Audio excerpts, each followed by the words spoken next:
hunt down every single one of those narco traffickers with the authorities. There's some actual indictments of Maduro as an individual for being involved in that. Is that correct? Senator, I think you're referring to the DEA indictment on that one. Right.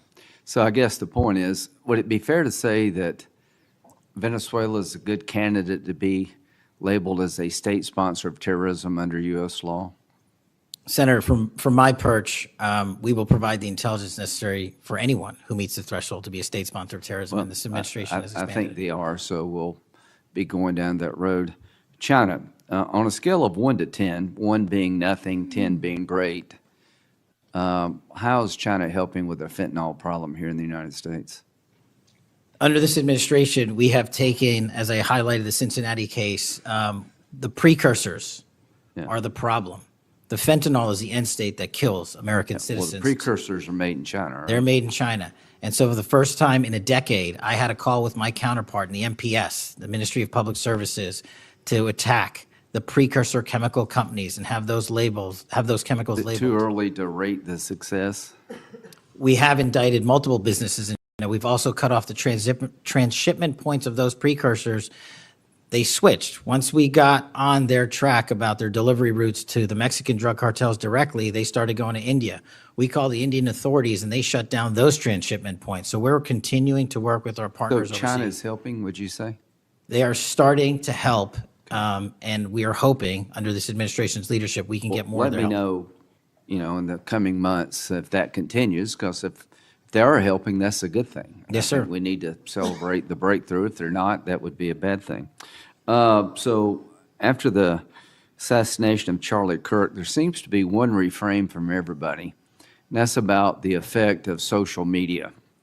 Do you believe that social media is one of the instruments radicalizing America and inciting violence? Well, it's not.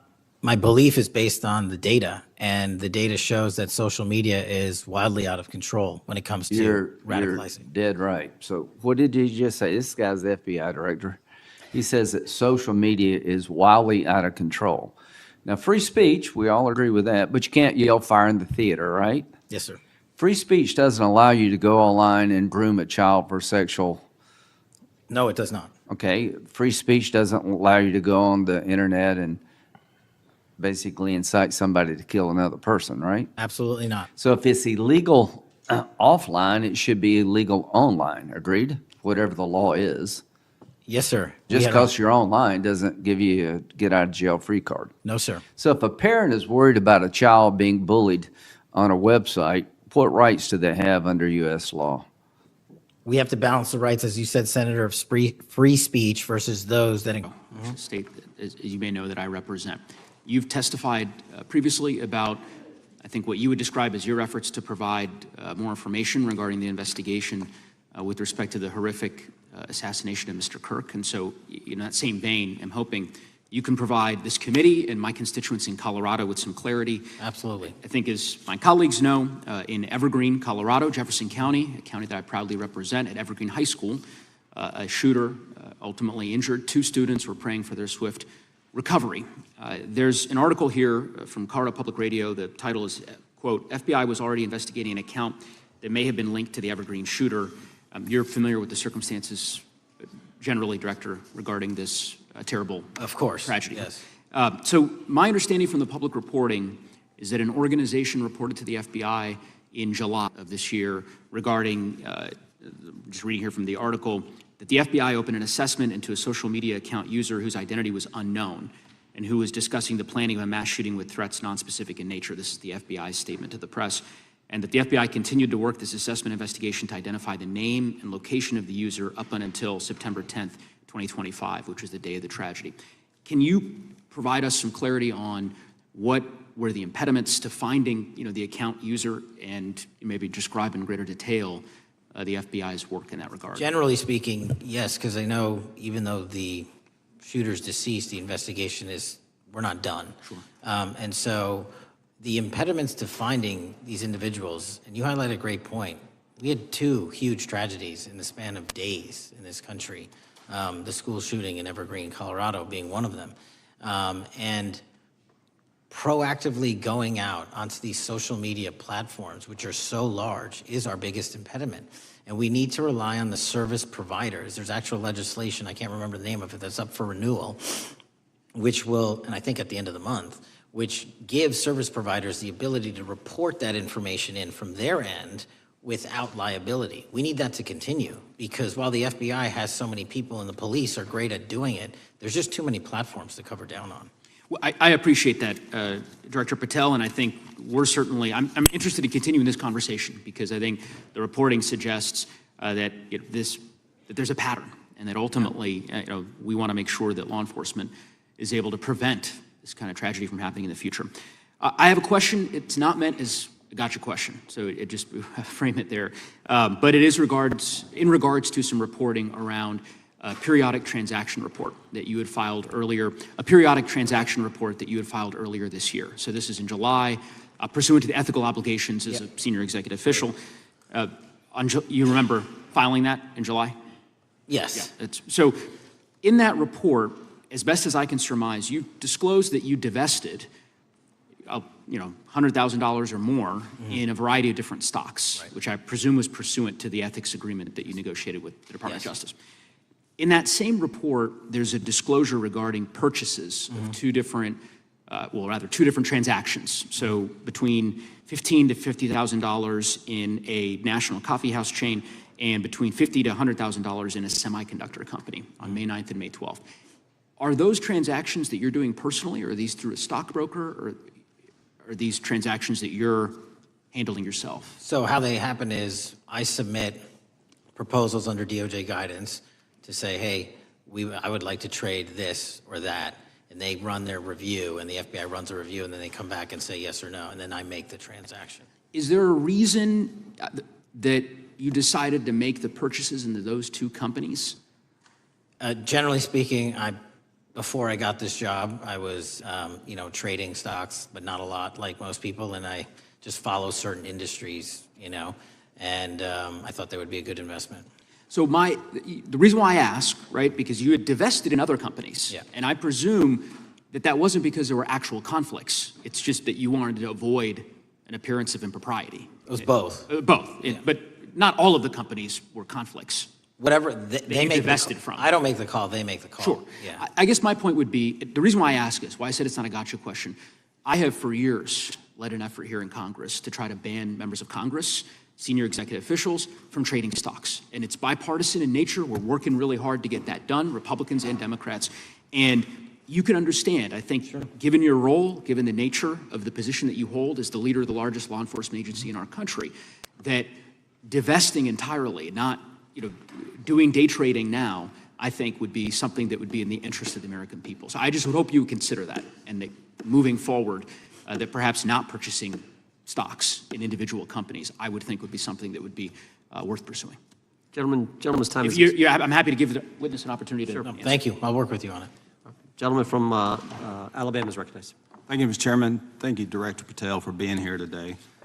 Newly declassified documents confirm that the intelligence community under President Barack Obama knowingly relied on unverified and fraudulent evidence to manufacture a false claim that Russia, in fact, meddled in the 2016 election. Is there more to be done to uncover the depths and origins of the Russian collusion hoax?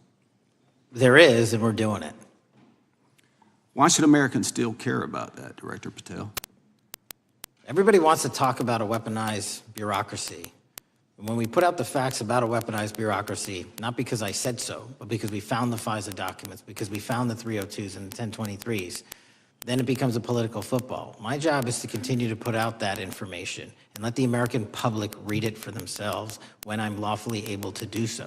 And that's been my commitment on any subject, Russiagate or otherwise. Wherever the law allows me to do it, I will do it.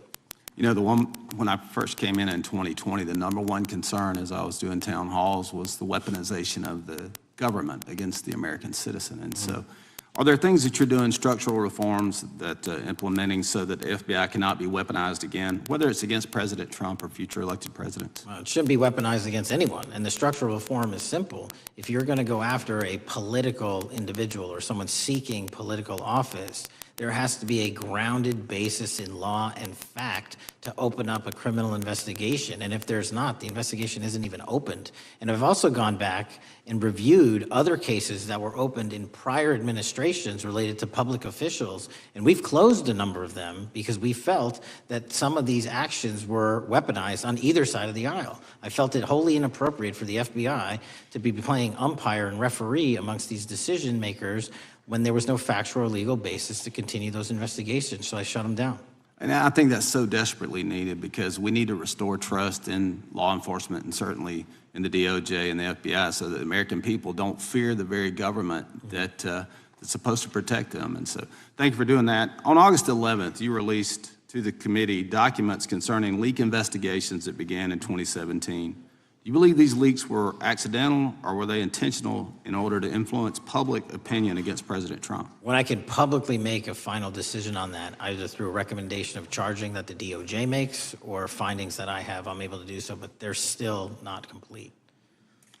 Why did the FBI under Director Comey want to undermine the Trump administration? I don't know, you'll have to ask him. Think it might have been political?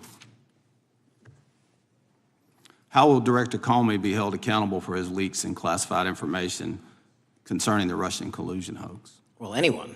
Doesn't matter what you did before or what seat you were in. If you leak classified information, that's illegal.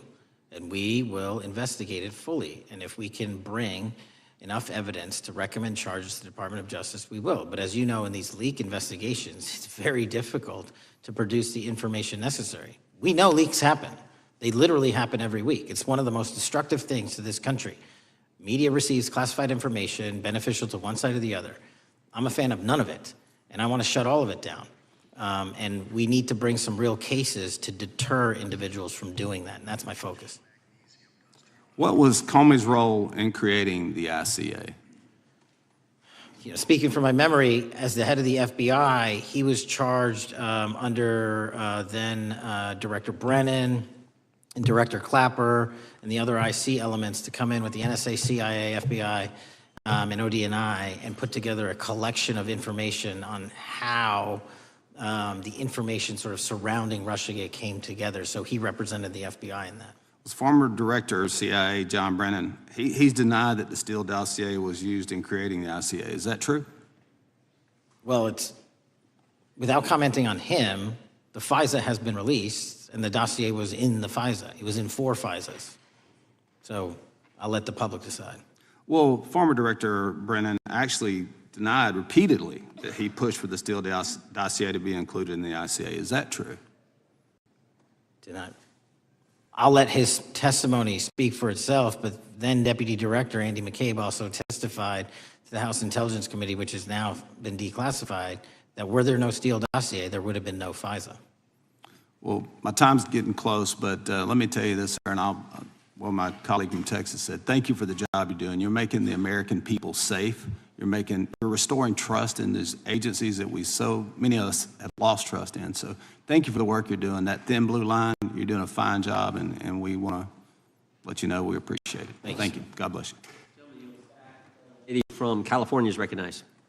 Thank you, Mr. Chair, and thank you, Director, for coming here today. And actually, thank you for your response to my colleague from New York who asked you earlier about violent extremism. And you said that there is violent extreme ideology on both sides. And I think you actually alluded to that same statement yesterday in the Senate.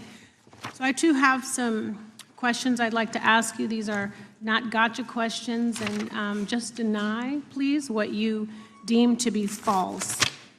So Dylan Roof, who followed white supremacist propaganda, murdered 9 black parishioners in Charleston in 2015. Do you deny this? I'm sorry, Dylan Ruth? Roof, can you give me some more information? You're head of the FBI, you probably know this. If you don't know, that's fine. You can give me a reminder. I've got a lot in front of me. It was national news. Robert Bowers murdered 11 Jewish worshipers in Pittsburgh in 2018. I do remember that. And it was the deadliest anti-Semitic attack. So do you admit that that happened? I'm not saying the other thing didn't happen. I'm just asking for a little information. Patrick Cruces, who posted a manifesto about a Hispanic invasion, walked into a Walmart in El Paso, Texas in 2019 and began firing. He murdered 23 people that day, and the youngest was 15. Do you admit or deny that that happened? I'll take your presentation as accurate. All right, well, I have to say all of these cases have been adjudicated. As I said, they are not gotcha questions. These incidents were national news. And as director of the FBI, you have access to all of this information. So in 2022, Peyton Grendon walked into a supermarket in a black neighborhood in Buffalo, New York, and started shooting. He murdered 10 people that day. And on September 10th, your friend Charlie Kirk was assassinated. Tyler Robinson has been taken into custody and charged, but also on that day, Desmond Holley, a 16-year-old white male, shot and injured 2 students at a high school in Colorado before killing himself. And according to the Anti-Defamation League, he had a fascination with mass shootings and white supremacy. So do you admit to, deny these facts? Those happened. Okay.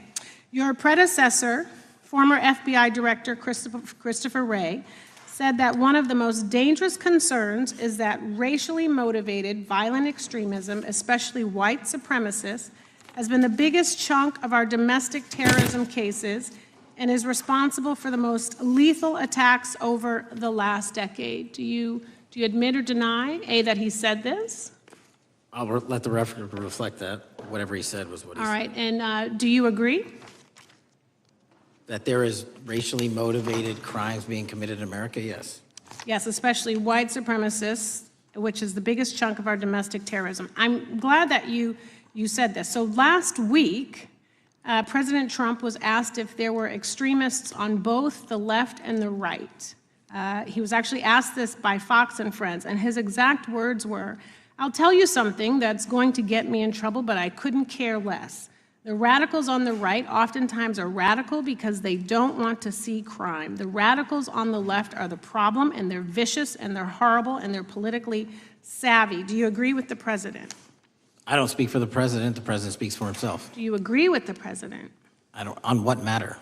On the question that I just asked, do you agree with his statement about the radical left? That there's ideology that's driving violence on both sides? Yes, that's what he acknowledged. No, he didn't. He didn't. Okay. But I'm glad that you're saying that and actually creating some separation between you and the president. And I'm glad that you That's literally are not what happened. He said acknowledging both. that there is violent extremism on both sides. What's interesting is that the research arm of the Department of Justice, the National Institute of Justice, do you know what that is? I'm familiar with them. Okay, great. It is the research arm of the Department of Justice, and it published an article in 2024 devoted to domestic radicalization, violent extremism, and terrorism. I have it. It's interesting that it's no longer on the website. It has been scrubbed, but I ask these questions because what makes a strong, qualified director of any business, of any household, of the FBI, what makes a reputable prosecutor is not lapdog loyalty, but a commitment to the creed that evidence is agnostic and that the evidence will lead you to making the right decisions. And your job, no one's job is to like the data or the evidence, it is to collect it. That is how you gain trust. And Mr. Chair, I would like to enter into the record, if I may. White supremacist group stands by racist ideology with unanimous consent. Without objection. Dylan Roof, the radicalization of the alt-right and ritualized racial violence. Without objection. Thank you. Another article, how Robert Bowers went from conservative to white nationalist. I'd like to enter that into the record with me. Without objection. Patrick Cruces believed he was fulfilling Trump's wishes in El Paso attack, his attorneys said. I'd like to enter into the record. Without objection. Buffalo shooting, how far-right killers are radicalized online. I'd like to enter that into the record. Without objection. Evergreen high school shooters online activity reveals fascination with mass shootings, white supremacy. I'd like to enter that into the record. Without objection.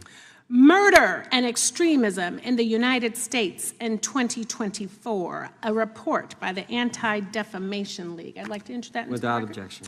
And the article, the report that was scrubbed from the DOJ just recently, the National Institute of Justice Journal focusing on domestic radicalization, violent extremism, and terrorism. I'd like to enter that into the record. Without objection. And lastly, the libertarian think tank Cato and their analysis on violent extremism and the right rising in extremist acts. I'd like to enter that into the record. Without objection. Thank you, and I yield back. Gentlelady yields back. Gentlelady from Wyoming is recognized. Just very quickly, Director Patel, thank you for being here, for your service to this country, and for the transparency that you have brought to the FBI and for the American people. Transparency that was absolutely non-existent in the Biden administration and FBI.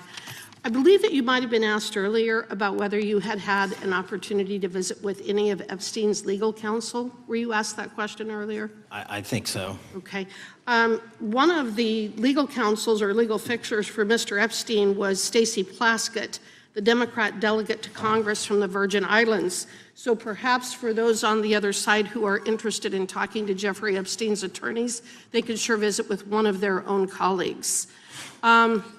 I want to focus on something that I think is very important that has not been addressed enough today, and that is related to the consequences of the Biden open border. One consequence of the Biden border crisis is the impact that it continues to have on our tribal communities, with the cartels taking advantage of our open borders, the Mexican drug cartels, by infiltrating our reservations and bringing violence, drugs, murder, trafficking, and more. Last year, when I questioned the Attorney General Garland about what the DOJ was doing to protect these communities, he simply deflected responsibility and said that Congress had not appropriated sufficient resources for them to be able to protect our tribal communities. Mr. Patel, what is the Trump FBI doing to counter the drug cartel infiltration and other violent crime targeting our Native American communities? Thank you. It only took more than half of this proceeding to talk about one of the priorities that the FBI has, which is crimes on tribal lands. Every single crime that we have been talking about, whether it's child predators, human trafficking, narco traffickers, murder, they all happen on tribal lands as well. And I've said since the beginning, it is a priority, which is why we launched Operation Not Forgotten on tribal lands. And I'm the first FBI director to meet with the staff and tribal leaders here in Washington, D.C. and elsewhere, and invited them into my office and headquarters to see them, because I need engagement with tribal leadership, and I need our police and FBI agents to be engaging with tribal leadership. Otherwise, we're not going to break through. We have 1,900 Indian country cases open right now. We've got 600 indictments this year alone. We cannot forget tribal lands. Every single one of those people lives in the United States of America, and it is an absolute priority to protect them and their children just as it is anyone else. So I think it's fair to say that what Mary Garland testified to, that the FBI and DOJ did not have the resources to address that. I think that was an absolutely false statement. Would you agree with me? It's a decision by him not to do so. That's not my decision. At the end of August, the U.S. Attorney and FBI announced that nearly 100 personnel representing members of the Safe Trails Task Force operated near Wyoming's Wind River Reservation to assist with reducing drug trafficking and illegal guns. Director Patel, you have routinely stated that it is your mission to partner with and strengthen local and state law enforcement partners. How does the task force and other FBI efforts bring tribal law enforcement into this process? The major problem with tribal lands is the sheer tyranny of geography and the amount of coverage that they have on land versus the personnel they have to do it. So what we've done is constantly surge resources to tribal lands across this country on a 30, 60, 90-day rotating basis, reporting back to us saying who needs more.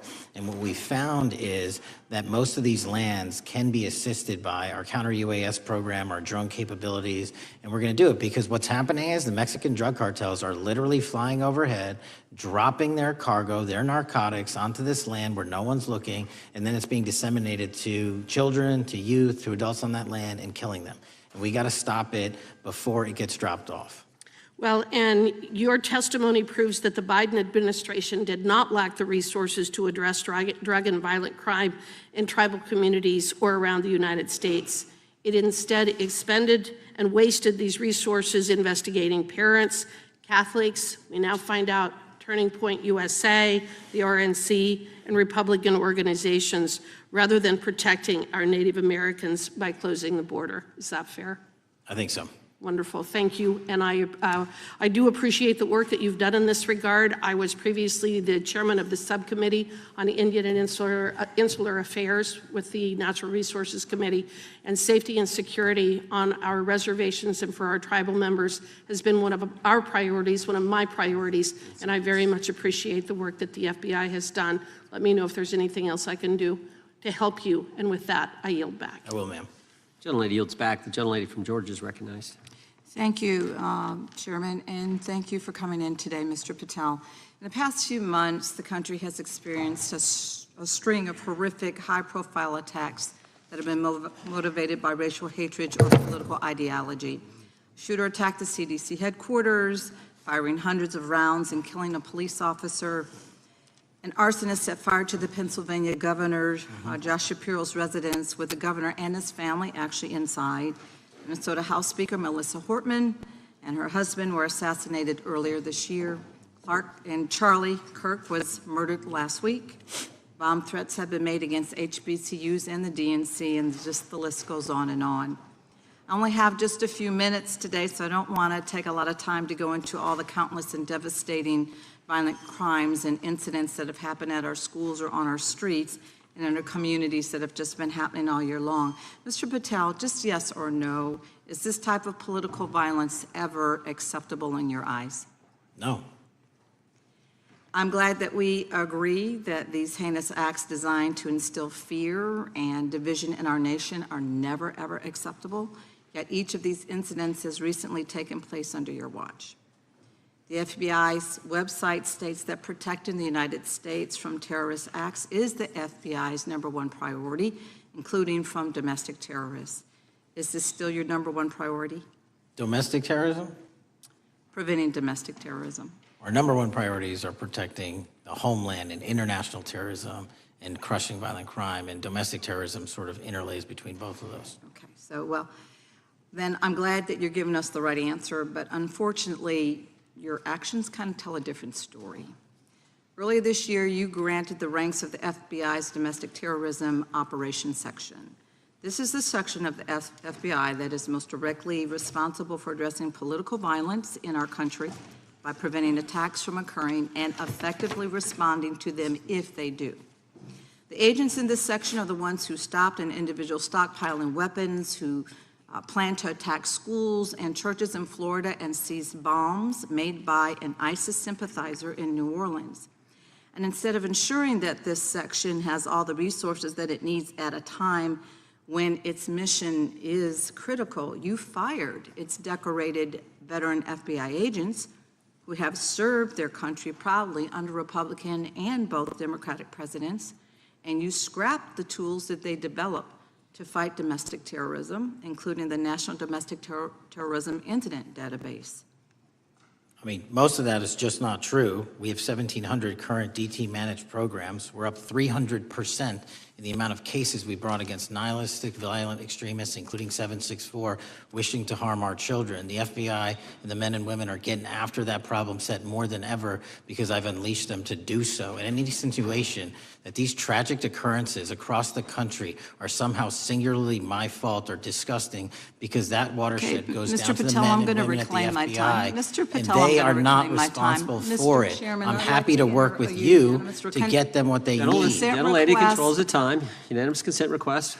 She'll state a request. Thank you very much. Into the record, an article from Reuters titled FBI Scales Back Staffing, Tracking of Domestic Terrorism, Probes Sources Say. Thank you very much. Without I objection. appreciate that. So, Mr. Patel, and it isn't just the domestic terrorism operations section. Under your watch, agents are fully diverting their attention to these anti-immigrant and city takeover operations, leaving our children vulnerable to dangerous networks of online predators, both domestic and international. You pulled more than 120 FBI agents from their normal duties to operate sobriety checks and conduct traffic stops, exposing the FBI's fleet of unmarked cars and thereby making it harder for the FBI to combat violent criminal gangs, foreign intelligence services, and drug traffickers in the process.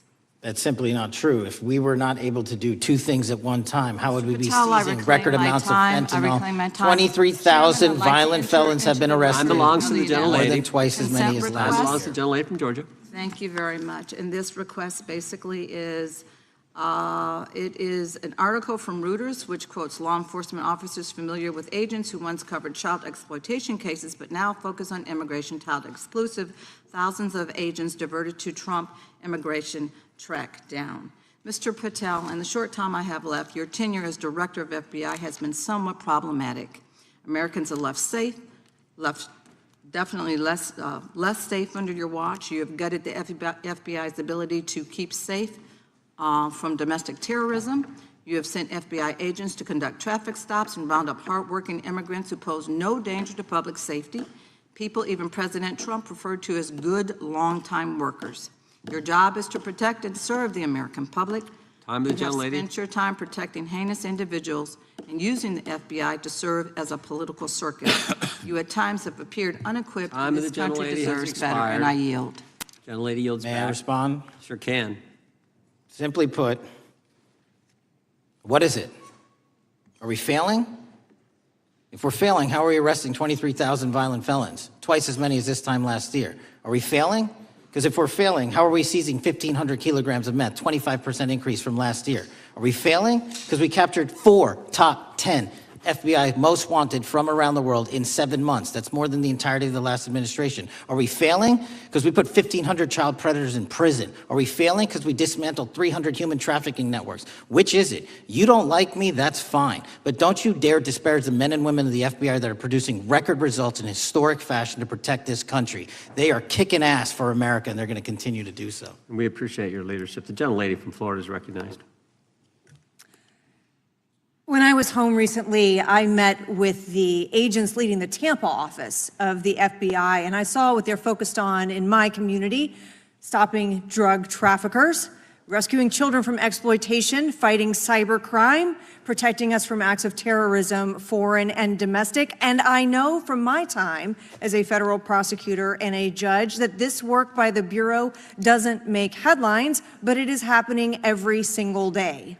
At the top, accountability is necessary, transparency is critical, but today we've seen an effort not just to diminish, but to distort the work of Director Patel and the agents he leads. If we really care about transparency and about truth, then what we owe to the American people is this reality: that thousands of dedicated professionals at the FBI wake up every single day thinking not about themselves, but about this country, and keeping every single one of us and our children safe from harm. And Director Patel, I would like to hear from you the facts about what the FBI is doing and your efforts to fight crime. Director Patel, isn't it correct that since January 20th, 2025, the FBI has made over 25,000 immigration-related arrests, including 350 members of Tren de Aragua and 195 members of MS-13?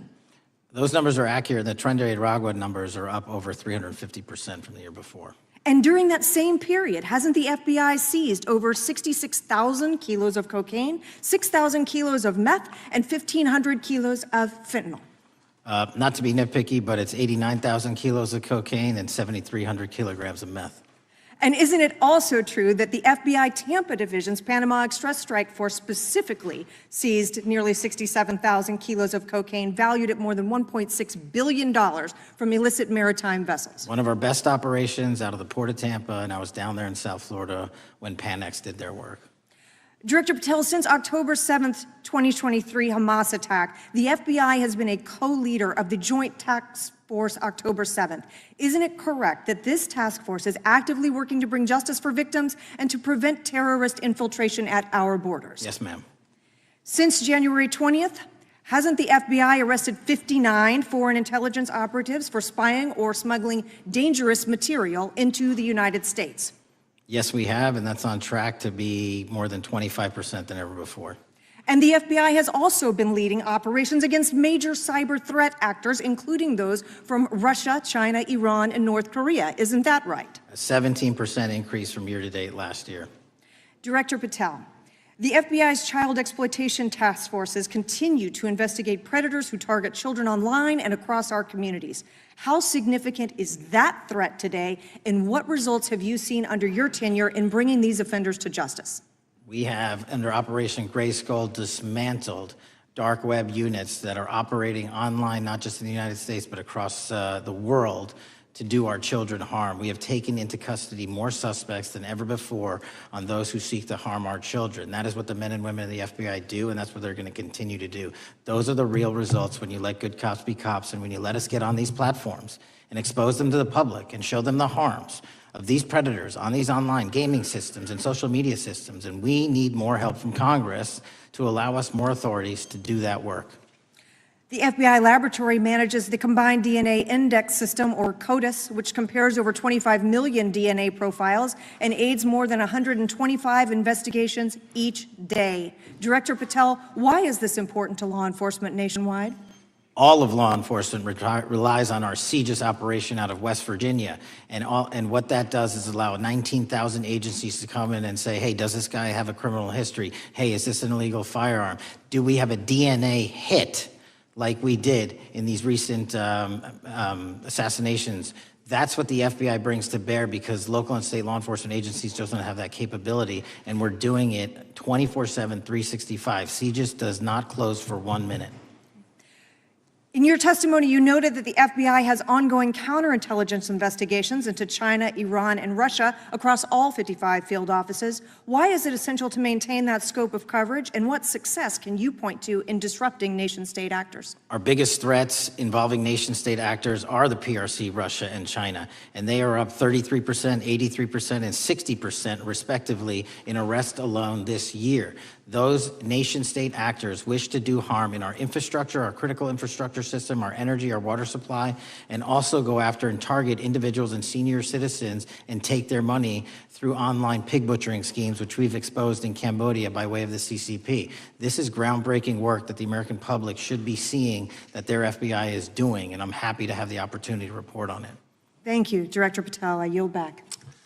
Gentlelady yields back. The gentlelady from Mr. Chairman, I have a couple. unanimous consent. Thank you so much. I appreciate it. In response to Mr. Patel's making the remarks that, that maybe our colleagues are disparaging the men and women of the FBI, I'd like to enter the record 3 unanimous consent requests. One is entitled FBI Using Polygraphs to Test Officials' Loyalty. The second is Kash Patel knowingly broke law when firing top officials, lawsuit alleges, published by NBC. And the third is FBI forces out more leaders, including ex-director who fought Trump, demand for January 6 agents' names. Without objection. Thank you. Gentlelady from Vermont's recognized. Thank you, Mr. Chair. Director Patel, thank you for being with us today. Appreciate your time. Let me say at the top, political violence should have no place in this country, and I strongly, unequivocally condemn the killing of Charlie Kirk last week. And this is exactly the kind of case that warrants a swift and thorough investigation by the FBI. What shouldn't be happening, however, is this administration's seeming attempt to exploit Mr. Kirk's death within minutes of this horrible, horrible assassination, dividing us even further without knowing enough about the killer's complicated, confused political ideology and the extent of his motivation. And this week, Vice President Vance claimed that this is, quote, an extremely destructive movement of left-wing extremism, and said that, quote, it's part of the reason why Charlie was killed. He pledged to go after organizations on the left. But Director Patel, it was just 3 months ago that Melissa Hortman, the Minnesota House Speaker, and her husband, Mark, were shot to death in their home in the middle of the night by a self-identified right-wing extremist and Trump supporter. When that assassination happened, the FBI released a written statement denouncing the killings and pledging to hold the killer accountable. And I thank the Bureau for that. It was clear, concise, to the point. But when you compare that statement to the over 50 mentions of the Charlie Kirk killing and just 4 for the Hortmans, on accounts affiliated with the FBI and your personal account, it appears to many Americans that you're valuing some lives more than others, and that's painful. And this is what I'm hearing from my constituents, so I just want to convey that to you. And the vice president didn't even call on right-wing organizations to tone down their rhetoric after that horrific killing in Minnesota. And he never once spoke about dismantling conservative institutions. This week, when the president was asked by a reporter about Speaker Hortman, he claimed he didn't even know who she was. One of the most high-profile assassinations of an elected official in recent memory, and the president claims to know nothing about it, hasn't even heard of it. It was absolutely devastating for her colleagues and for her family. And I think we all can agree in this room that we have to stop this political violence. So my first question to you is, Director Patel, what is your plan as director of the FBI to turn down the temperature, especially in light of the fact that it seems like members of the administration are reacting to political violence based on party affiliation? What's your plan? I can only speak for myself and the Of course. FBI. And what we are doing is, I think I mentioned earlier, we're following the money, because whatever attack you are describing, and they are all despicable, equally so, people need money to operate. People need money to conduct these attacks, to conduct these investigations. And so what we are doing is finding the people that supported this infrastructure system, because even when you say there's a lone, quote unquote, lone wolf actor, he's not truly a lone wolf actor. Something happened along the way. I agree. And so can I just because we have such little time, are you making a commitment right now to follow where the evidence goes in investigating whether it's violence on the left or the right? Because over the last 10 years, when you look at the ideology, I want to follow up on what my colleague from California said. When you look at the data, you look at the Anti-Defamation League data, 96% of ideological motivated killings were committed by the right wing. When you look at the Institute of Justice report that she cited, it's 5 times the number that 5 times the number of far-left extremist incidents are perpetrated by far right.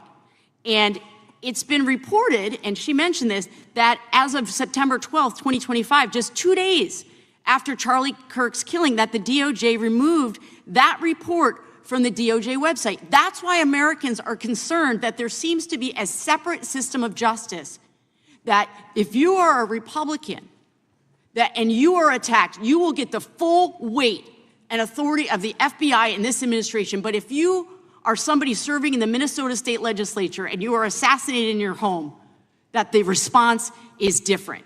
And I think to ignore the threats from the right or try to do a both and when there are multiple instances when it's overwhelmingly coming from the right, this is a disservice, because Americans want to know that whoever they are, whatever their political affiliation, that the response is going to be the same, and it is going to be done with the same diligence. And I'm wondering if you will commit to me right now that you will be a voice right now standing up to those voices in the administration that are adding to the violent rhetoric right now. That's what I'm asking you. Will you commit to this? Time of the gentlelady's expired. The gentleman can respond. My voice will be through the investigations that the FBI conducts, and we will conduct them all lawfully and equally. Can we expect in the future that your tweets in related to one killing will be the same level of concern? The gentleman from Texas is recognized. Thank you, sir. Director Patel, thank you for being here today, and most importantly, thank you for restoring trust and faith in the FBI, which has been severely eroded under the Biden administration. Thank you for your service and your continued service in this capacity. On April 7th, 2025, Charlie posted on X, "Assassination culture is spreading from the left. 48% of liberals say it would be at least somewhat justified to murder Elon Musk. 55% say the same about Donald Trump. And California activists are naming ballot measures after Luigi Mangione. The left is being whipped into a violent frenzy and set back. Whether losing an election or losing a court case justifies a maximally violent response," end quote. And unfortunately for Charlie, that reaction also came when they couldn't win a debate on a college campus. You cannot be intellectually honest and say that this problem is on both sides. It's not just what happened to President Trump, it's also what just happened to Charlie. We've gotten to a point in America where violence is encouraged. We have a former president of the United States that opens up his campaign in 2019, that's Joe Biden, by saying that his opponent is a, quote, existential threat to this country. Houston, we have a problem. People that you disagree with are not existential threats. They are not Nazis. They are not fascist. They are not racist. They are not deplorable. They are not irredeemable. They are your fellow Americans who have a different perspective on how government should run and what government should look like. Whether or not we should have strong sovereign borders, whether or not we should have safe communities, whether or not we should have places to worship our God and not worry about being shot, whether or not we live in communities and cities that are not overwhelmed by drugs and crime, whether or not we have two genders, and whether or not we have common sense in our policies and our values. And people that believe these things are not existential threats. I happen to be one of these people that believes all of the above, and as someone that served this country in combat, I can assure you I am not an existential threat to this country because I swore to protect her. I also want to point out, how many cities have you seen burned to the ground since Charlie Kirk's death? 0. No summer of love, no riots, no nothing, no looting, no killing, none. We simply gathered and prayed for his soul, his family, and this country, because that's exactly what we represent. And while we might be angry, this righteous anger will carry on Charlie's message and legacy. I want everybody to know something very simple. Charlie is not dead because of what he said. He is dead because people listened. My time is limited, so I have a few questions for you, sir. And again, thank you very much for being here. I really appreciate your time and your service. In your experience in the FBI, have you noticed a precipitous rise in political violence and other associated crimes that you have been investigating so far this year? And if so, is this trend in motive left-wing or right-wing violence? I can always speak generally, sir. There is too much political violence, and it has been a precipitous rise on too many fronts. How do we solve this? We solve this by giving the FBI more authorities to go into and work with the private sector. There are too many online platforms. There are too many social media platforms. There are too many gaming platforms. There are too many places for people from America and around the world to get together without their parents knowing anything about it, without their school teachers knowing anything about it, and infesting the minds of our children and infecting them with radical ideology, and that is the root cause of these problems, and we must tackle it. It is not a 1950s America anymore. In 2025, the cyberspace needs to be tackled. Thank you. Switching gears, when your predecessor sat right there in that seat a couple of years, last year in a committee hearing, I asked him a very detailed question about Matthew Thomas Crooks, the shooter responsible for the assassination attempt on President Trump's life. I did get an answer from Chris Wray that day, and I submitted written questions to the FBI and into the record of this committee, and I want to resubmit those questions today because I think we are still awaiting answers to those questions. So, Mr. Chairman, I'd like to submit them for the record, please. I'd like to ask you, sir, and the FBI, under your leadership, would you please respond to these questions, and can you commit to doing that? As soon as the trial's over. Thank you very much. I will end with this. Charlie Kirk is not dead because of what he said. Charlie Kirk is dead because people listened. He set up a tent that said, "Prove me wrong," and exercised his First Amendment right. That's all he did. And we will continue to do so in this country in order to preserve this constitutional republic. And with that, I yield back. Thank you. Gentleman yields back. The gentleman from Florida is recognized. Thank you, Mr. Chairman. Before I begin, I want to caution my colleagues on one-sided violence in this country. We just heard that there were no riots on the right. We're literally sitting in the building where there was a giant riot by supporters of the president, the right. We also heard that only leftists, have said that Trump is a Nazi. In 2016, the current vice president of the United States said, Trump is either a cynical asshole or he's America's Hitler. And so this is the problem. Like, I don't want to have to say this garbage, but you want me to sit here and get painted with one brush, the whole left. No, there are extremes on the left, and there are extremes on the right. And we collectively should tackle that.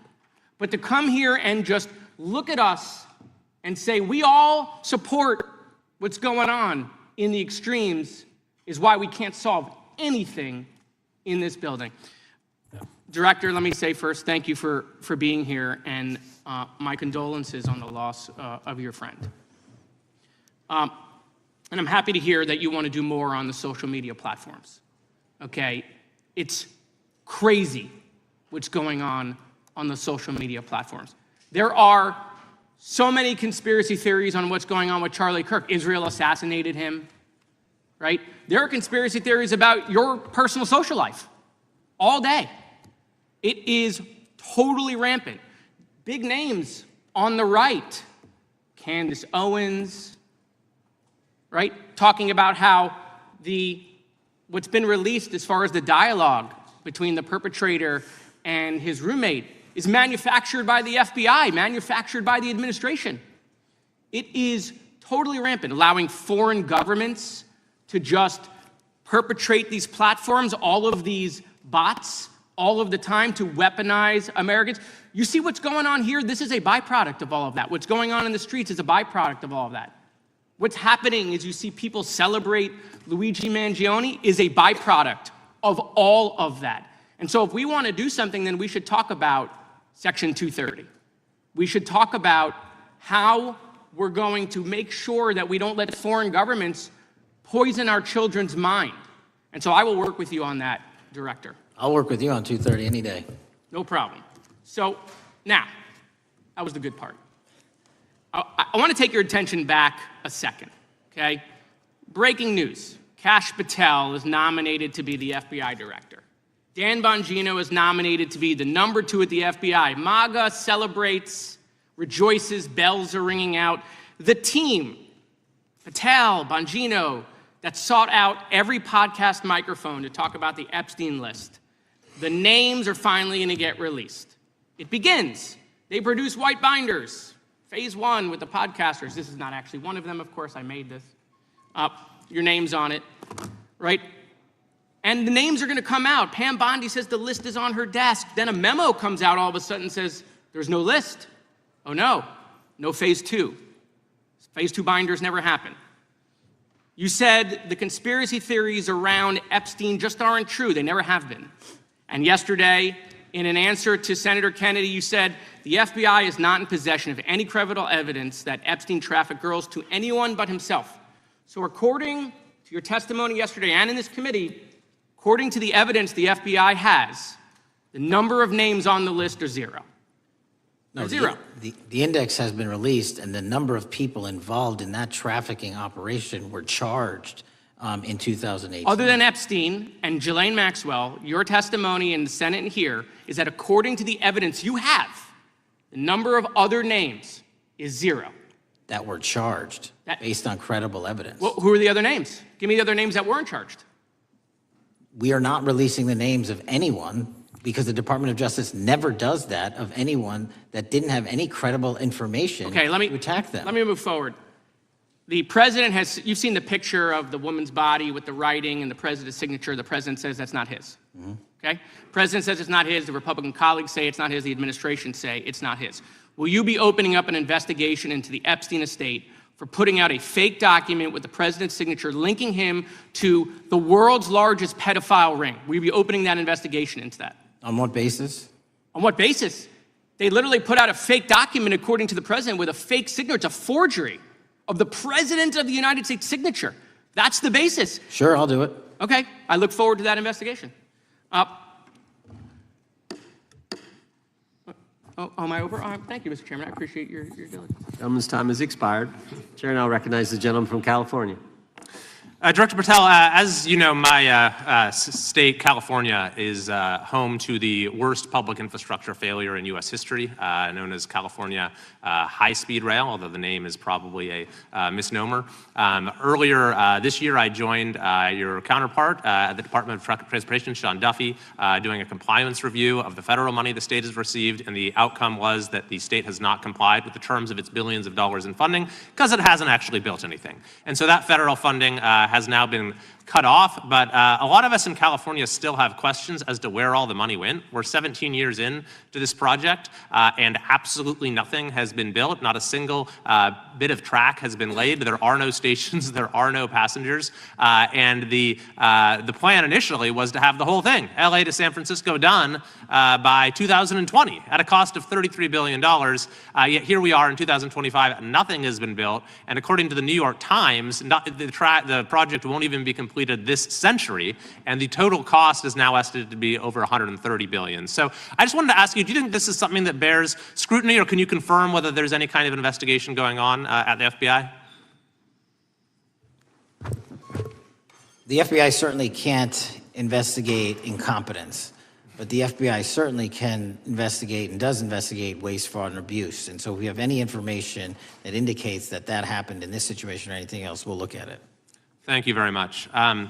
We've also, been talking some today about the issues that occurred at the border during the Biden administration. You might not agree with your predecessor on everything, but you probably would agree with some of the statements he made in testimony before this and other committees, raising alarms about the risk of terrorism from illegal border crossings. Since becoming director, have you gotten some insight into how well calibrated those warnings were, and what is the status of that risk now? Since becoming director, there's been a sharp decrease of border crossings for known or suspected terrorists from the southern border. But unfortunately, there has been a sharp increase of known or suspected terrorists entering through our northern border. And so what I'm trying to do is work with our northern border states and our interagency to tackle that problem. But it is an absolutely massive border that can't physically be sealed. So we're going to have to get creative and put more resources into that. And in a similar vein, there were over 500,000 unaccompanied children that crossed the southern border during the Biden administration. As we know, many were trafficked either through forced labor or sex trafficking. Do you have any insight as to what the scale of that problem was and how have things changed over the last several months? Other than what you outlined in terms of how it was described, I don't have any additional details. In terms of how many people are being trafficked into this country, especially unaccompanied missing children, that number has drastically reduced because the coyotes that smuggle these children for their criminal activity are the same ones that smuggle in narcotics, or the same one that traffic older age women. They're all interconnected, and because of the sealing of the southern border by this administration, that has come to a near halt. That is a very important point, that we have seen far fewer victims of human trafficking because we've finally prioritized border security. And by the way, you have children who are getting rescued because of the immigration enforcement activities that unfortunately some politicians in my state are trying to stop, thereby stopping those kids from getting rescued. We've seen, of course, a substantial reduction in crime here in Washington, D.C. since the FBI and the National Guard got involved. I'm kind of asking you to state the obvious here, but what is the mechanism there? Why have we seen a reduction of crime when D.C. has had such a huge crime problem for years, and then almost overnight we see such a big difference? Because of the dedication and resources from President Trump's administration to utilize all federal, state, and local assets in a heavily crime-ridden area. I mean, if we did not have a crime-ridden area, then homicides, carjackings, and gun violence would not be dropping by 40, 50, 60%. And when you allow the police, the MPD, to work with federal authorities and allow the National Guard to set up your perimeter, this is what you can do in a few short weeks. And we at the FBI, under Operation Summer Heat, have set those Phase 01 operations in motion 4 months ago, quietly at the direction of President Trump. So we are scattered across cities across this country doing just that. But we're going to need more help to complete the job. Yeah, in too many places in this country, crime has just been treated as sort of a norm, that this is the way things have to be. What's happened in D.C. shows that is not the case if we have the right policies and the right priorities. Finally, this is tragically the second time in as many years that we've had an FBI director here following either an assassination or an assassination attempt. And so since there's been some time now since from the attempted assassination on President Trump at Butler, would you say that the public's understanding of what took place on that day is fairly consistent with all of the facts as you know them, or do you believe there's still material facts that have not been made public or are not fully understood by the public? No, I think it's fairly consistent. Thank you. I yield. Gentleman yields back. Gentlelady from Texas is recognized. Man, oh man, there has been so much today, and I truly don't know where to start. So I'm just going to make sure that we start off with a few facts. So a couple of facts that we need to make clear for everyone is that, number one, Director Christopher Wray, when he was appointed to be the head of the FBI, was appointed by Donald Trump. Now, I will agree that I definitely take issue with a number of decisions that Donald Trump makes, especially when it comes to the people that he decides to appoint to very important positions, including this one, because I did have to make sure that I wasn't going crazy. But when I say that you are the least qualified FBI director in the history of the FBI, that is real, because you are the only one that never even served with the FBI prior to joining, yet we are supposed to believe that That's you are false. the greatest thing since sliced bread. I didn't ask you a question. Now, what I want to go false. through is to talk about why you are a failure and why, honestly, we just need to tell you bye-bye. I know that you got a little upset and you put on your show for your boss because it seems like you're trying to save your job when it came to talking to Senator Booker yesterday. But let's go through some of your failures. So before you were even confirmed, and I think one of my colleague from Georgia, pointed out that you are already targeting career officials so that you could direct illegal firings. Mind you, these cases that you were so upset about, which are the ones tied to Trump, the cases came through his handpicked FBI director. And frankly, when people sit around and say things like, oh, we're happy because now we feel safe. I don't know who feels safe in this country except for the white supremacists, because I specifically as a black woman definitely don't feel safe. And frankly, my colleagues have been real nice to you today, and I applaud them, but I don't have the same demeanor because I know that multiple colleagues on this side of the aisle have faced death threats.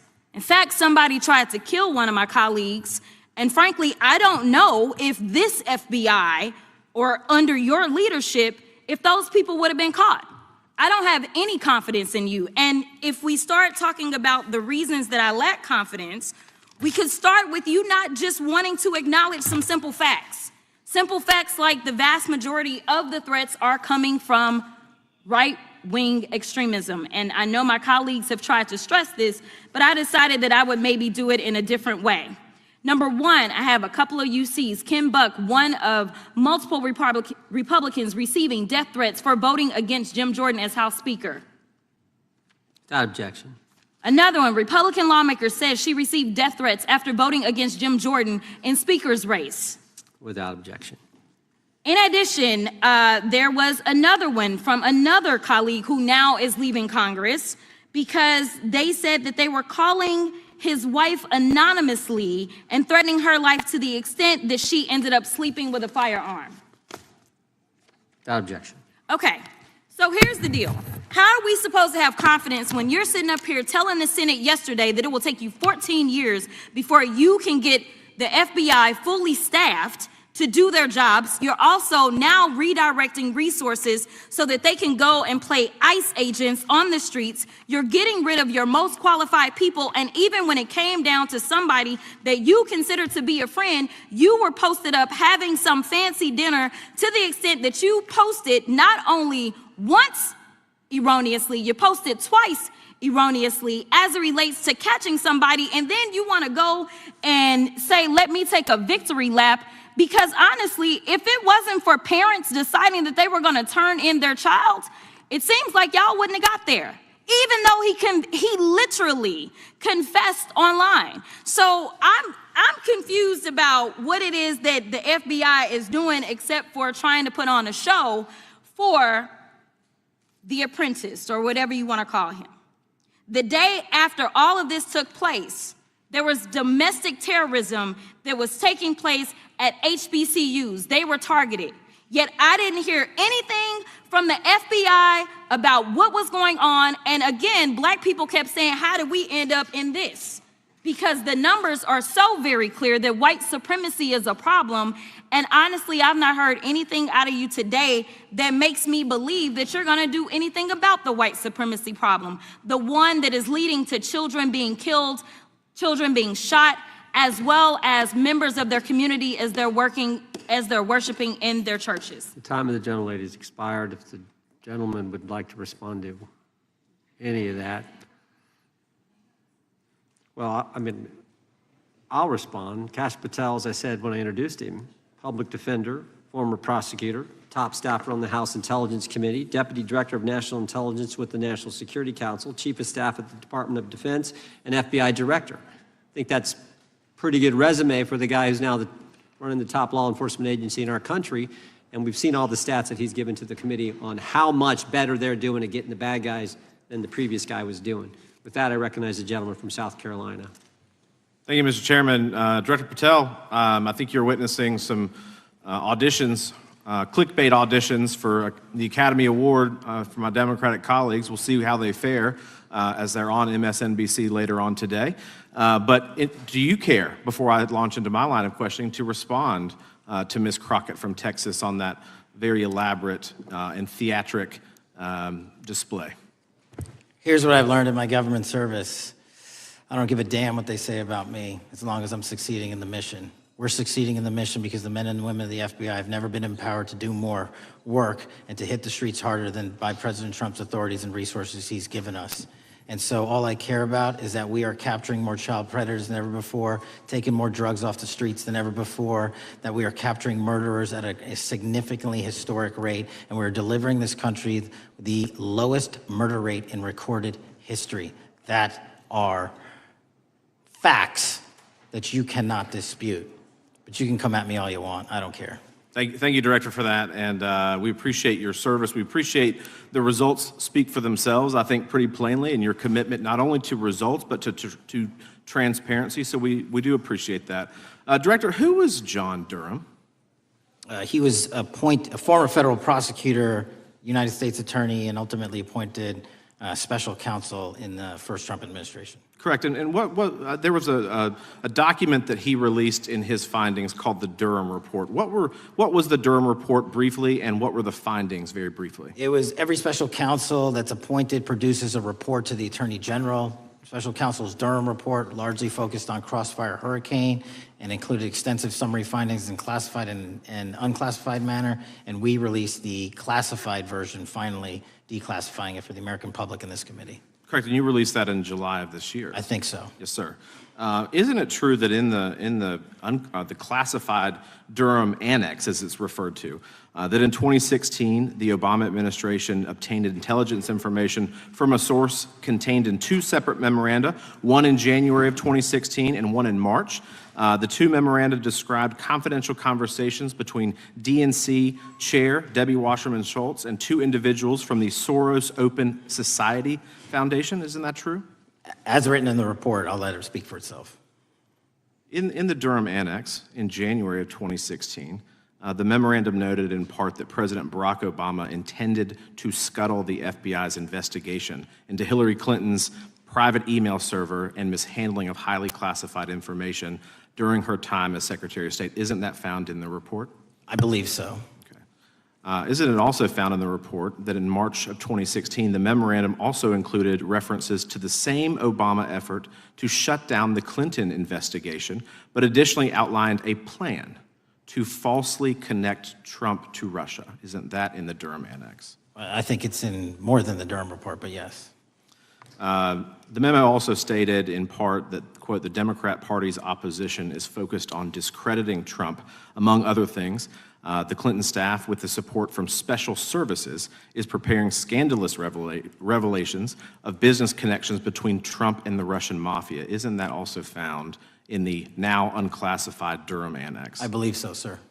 According to the Durham Annex, based on analysis and translation of the intelligence, FBI analysts believed that special services could either mean the FBI or CIA, or the Trump dossier author Christopher Steele. Isn't that in the Durham Annex? I believe so, sir. When the Obama administration received intelligence in March of 2018, Fusion GPS was preparing open source opposition research regarding purported ties between Trump and Russians. The research was paid by the Clintons campaign and the DNC. Isn't that open source and also in the Durham Annex? I believe both. Okay. And so also in the Durham Annex, which I found interesting, was the potential campaign plan was shared with high-ranking career officials at DOJ. Isn't that in the Durham Annex? I believe so, sir. The Durham Annex describes that in July of 2016, emails allegedly between Leonard Bernardo, a senior vice president of George Soros's Open Society Foundation, included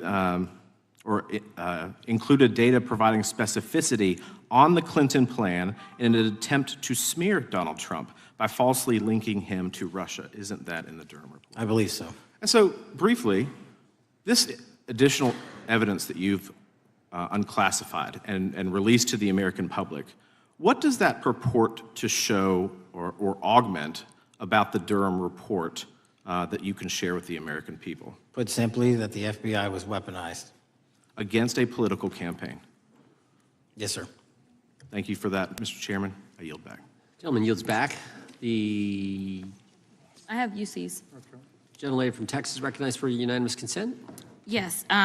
First one is Russia's ghostwriter hacker group takes aim at German election. This is from Politico. Objection. The next one is Director of National Intelligence, 30 days until election 2024, which specifically states that our assessments about activities and goals of Russia, Iran, and China are unchanged from earlier election security updates, and that they were meddling. Without objection. And I've got three more. The last three are that how Russia is using artificial intelligence to interfere in elections. Moscow's attempts to interfere in U.S. and other elections are nothing new, though their tactics and strategy are constantly evolving. Without objection. The next one is Russian interference coming soon to an election near you. Russia pursues a systemic strategy of undermining elections and influencing public opinion in the West. EU and NATO countries must recognize that Moscow often acts through agents within their own borders and build resilience to such interference. And what's the source? This one is CarnegieEndowment.org. Okay, without objection. Thank you. The gentlelady from North Carolina is recognized. Thank you, Mr. Chairman. And Director Patel, I'm glad that I'm going a little out of order here because I'm going to pursue some of the things that you were just talking to Mr. Fry about and remind you about your confirmation hearing. At your confirmation hearing in January, you said under oath, and I quote, "There will be no politicization at the FBI. There will be no retributive actions taken by the FBI should I be confirmed." And in your written response to the Senate questionnaire, you said, I quote, "Personnel decisions shall be based on performance and adherence to the law. And every FBI employee will be held to the absolute same standard and no one will be terminated for case assignments." So I want to just go through a couple of scenarios with you to get a sense of whether you think these are examples of politicization of the FBI or making decisions based on the performance and adherence to the law. So, first question. Would hiring FBI agents, analysts, and supervisors from only one political party being politicization of the FBI or making personnel decisions based on performance and adherence to the law? We don't ask FBI people, applicants, where their political parties are. Mr. Patel, do you ask FBI applicants who they voted for? The FBI does not. Are you aware that in the lawsuit that Mr. Driscoll filed against you and the FBI, he was asked who he voted for? Since that lawsuit has been filed and it's ongoing litigation, I'm not able to comment. Well, but it also means that you just said that what happened in his situation didn't happen. So we will go on to the next question. Let me ask you an even easier one. Does firing agents for working on the cases that they were assigned to and that the president didn't like, is that politicization of the FBI or making personnel decisions based on performance and adherence to the law? The FBI doesn't terminate anyone based on case assignments alone.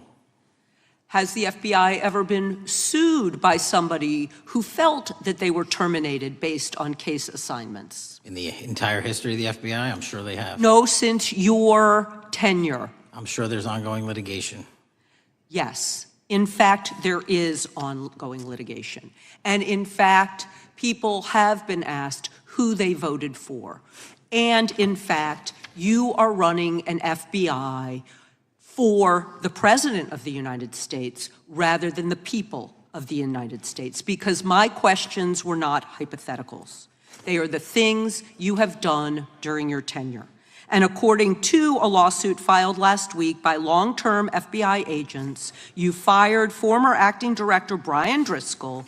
He had served with the Bureau for nearly 20 years, earned a Medal of Honor, Medal of Valor for bravery during the dangerous ISIS raid, and had a wealth of crisis response experience and led the FBI's critical incident response group. When the Trump administrations interviewed Mr. Driscoll for that role, they interrogated him about his political leanings and who he voted for in the last 5 elections. Questions Mr. Driscoll refused to answer because those types of questions impermissibly politicized the FBI. You also fired Steve Jensen, who served the FBI for nearly 2 decades and ran critical terrorism, counterintelligence, and organized crime operations, whom you once described as embodying what the American public demands of the FBI. But he was fired because he took part in investigating crimes committed on January 6th. And Trump's MAGA base lambasted you online for keeping him at the FBI. So he's no longer at the FBI.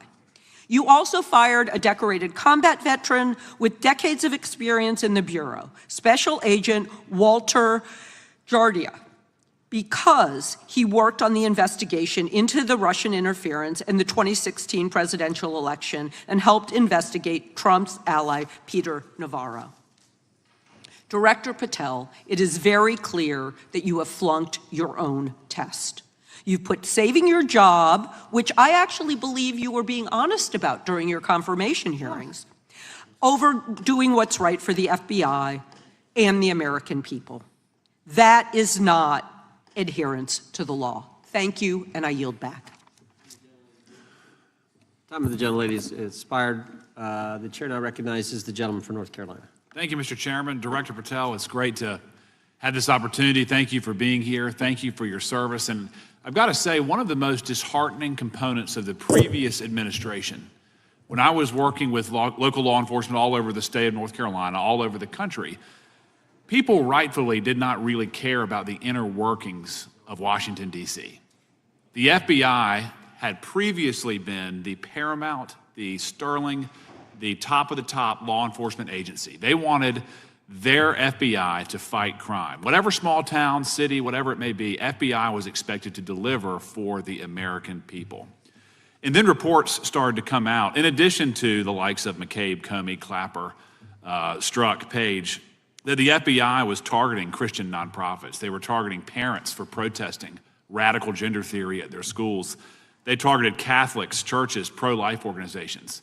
And the FBI was really bruised in just modern day America. And your focus on getting the FBI back to the streets, fighting criminals, locking up bad guys, whether they're violent criminals, whether they're sex predators, whatever they may be. That is restoring the reputation of the FBI, and I thank you for that. In regards to the perceptions, I want to be very clear here. You mentioned the statistics about removing dangerous illegals, removing thousands of kilograms of drugs, violent criminals, guns. The border is secure. These accomplishments are noteworthy and they're needed. But at the same token, I want your take. The fight is not over. Isn't that correct? When we look at what happened in the previous administration, the number of illegal alien criminals that made their way into this country of every type, they're embedded, they're here, and it's going to take a sustained effort to win this battle. That's the critical component, sustained effort. And that's the critical component when you look at what happened in Washington, D.C. We're not here for 4 seconds in terms of safeguarding Washington, D.C. Yep. It's a sustained initiative. We're taking it to Memphis and wherever we decide else. And so we are going to continue the mission till it's done. In regards to offloading some of the agents from Washington, D.C. to the states, to the people, can you just explain how tactically that is a force multiplier in the law enforcement community around the country? Yeah, it's pretty simple. You don't even have to be in law enforcement to know that. If you put cops with other cops, they're going to do cop work. That's right. And what was needed in the communities out there was more cops. What was not needed in the bloated bureaucracy of Washington, D.C. was a third of the FBI's workforce, because a third of the crime does not happen in the Washington, D.C. NCR area. And so the results speak for themselves. Our state and local partners, I've always said this, are our biggest ally, our Yes. greatest ally and partner, and we cannot do the work without them. But we got to send our guys to them. That's right. And in regards to the last 4 years, the open border policies, whether it's terrorism, drug trafficking, human trafficking, violent crime, massive amounts of organized retail theft, and other types of criminal behavior, can you describe, just so anyone who's listening here can talk about, how serious the levels of criminality have become in the United States? Well, unfortunately, in order to have these record-breaking numbers of arrests and seizures, you tragically had to have a record-breaking explosion in violent crime, and it doesn't happen overnight. And it came in from all corners of the earth and from all platforms, including social media. And that's the root cause of all of these evils. And in order to clean it up, it's not going to happen overnight. But the men and women of the FBI, what they did in these 7 months, everybody should be talking about it. Every single district in this dais is safer now, today, than it has ever been because of that work. And in regards to the ongoing political climate, Director Patel, how do sanctuary policies that are still being implemented and defended in certain states, cities, and counties, how do they help or hurt your efforts to make America safer? Well, if you are harboring criminals, you are harboring our ability to keep our communities safe. It's that simple. If you have a fugitive warrant for a violent felony offense, and we are not able to procure you because of policies or rules that don't allow us to go get them. And time again, we have heard all too many illegal immigrants who should not have been here, murdering women, murdering children, giving drugs to our youth, and raping our children, and that is unacceptable. Straightly put, can you separate immigration enforcement with fighting crime? They're intertwined. Thank you. In regards to policies like cashless bail, how does that help or hurt your efforts? Criminals know that there are certain jurisdictions where if they shoot someone, they'll be out the door within the next hour to do it again. Yep. And that's an ethos that is, and a system that has been built out over years that we are combating. How is defunding the police around the country, how does that help or hurt? As long as I'm in this seat, we're not defunding any cops. Good. Thank you, Director. I yield back. Gentleman yields back. Mr. Garcia is recognized. Thank you, Chairman Jordan, and welcome again, Director Patel. As members of the Judiciary Committee, we have a responsibility to conduct oversight of the FBI and assess whether or not you're doing a good job in a responsible and impartial manner, or whether you're just a henchman for Donald Trump who's weaponizing the Bureau at the expense of public safety. As Congressman for tenure, is the Bureau's expanded role in low-level, non-criminal immigration enforcement. I have a report here from the conservative Cato Institute. They've obtained ICE documents showing that over 2,500 FBI personnel are now working on immigration enforcement. A yes or no question. Did you sign off on this? 2,500 FBI employees are not currently working on immigration enforcement. Did you sign off on this?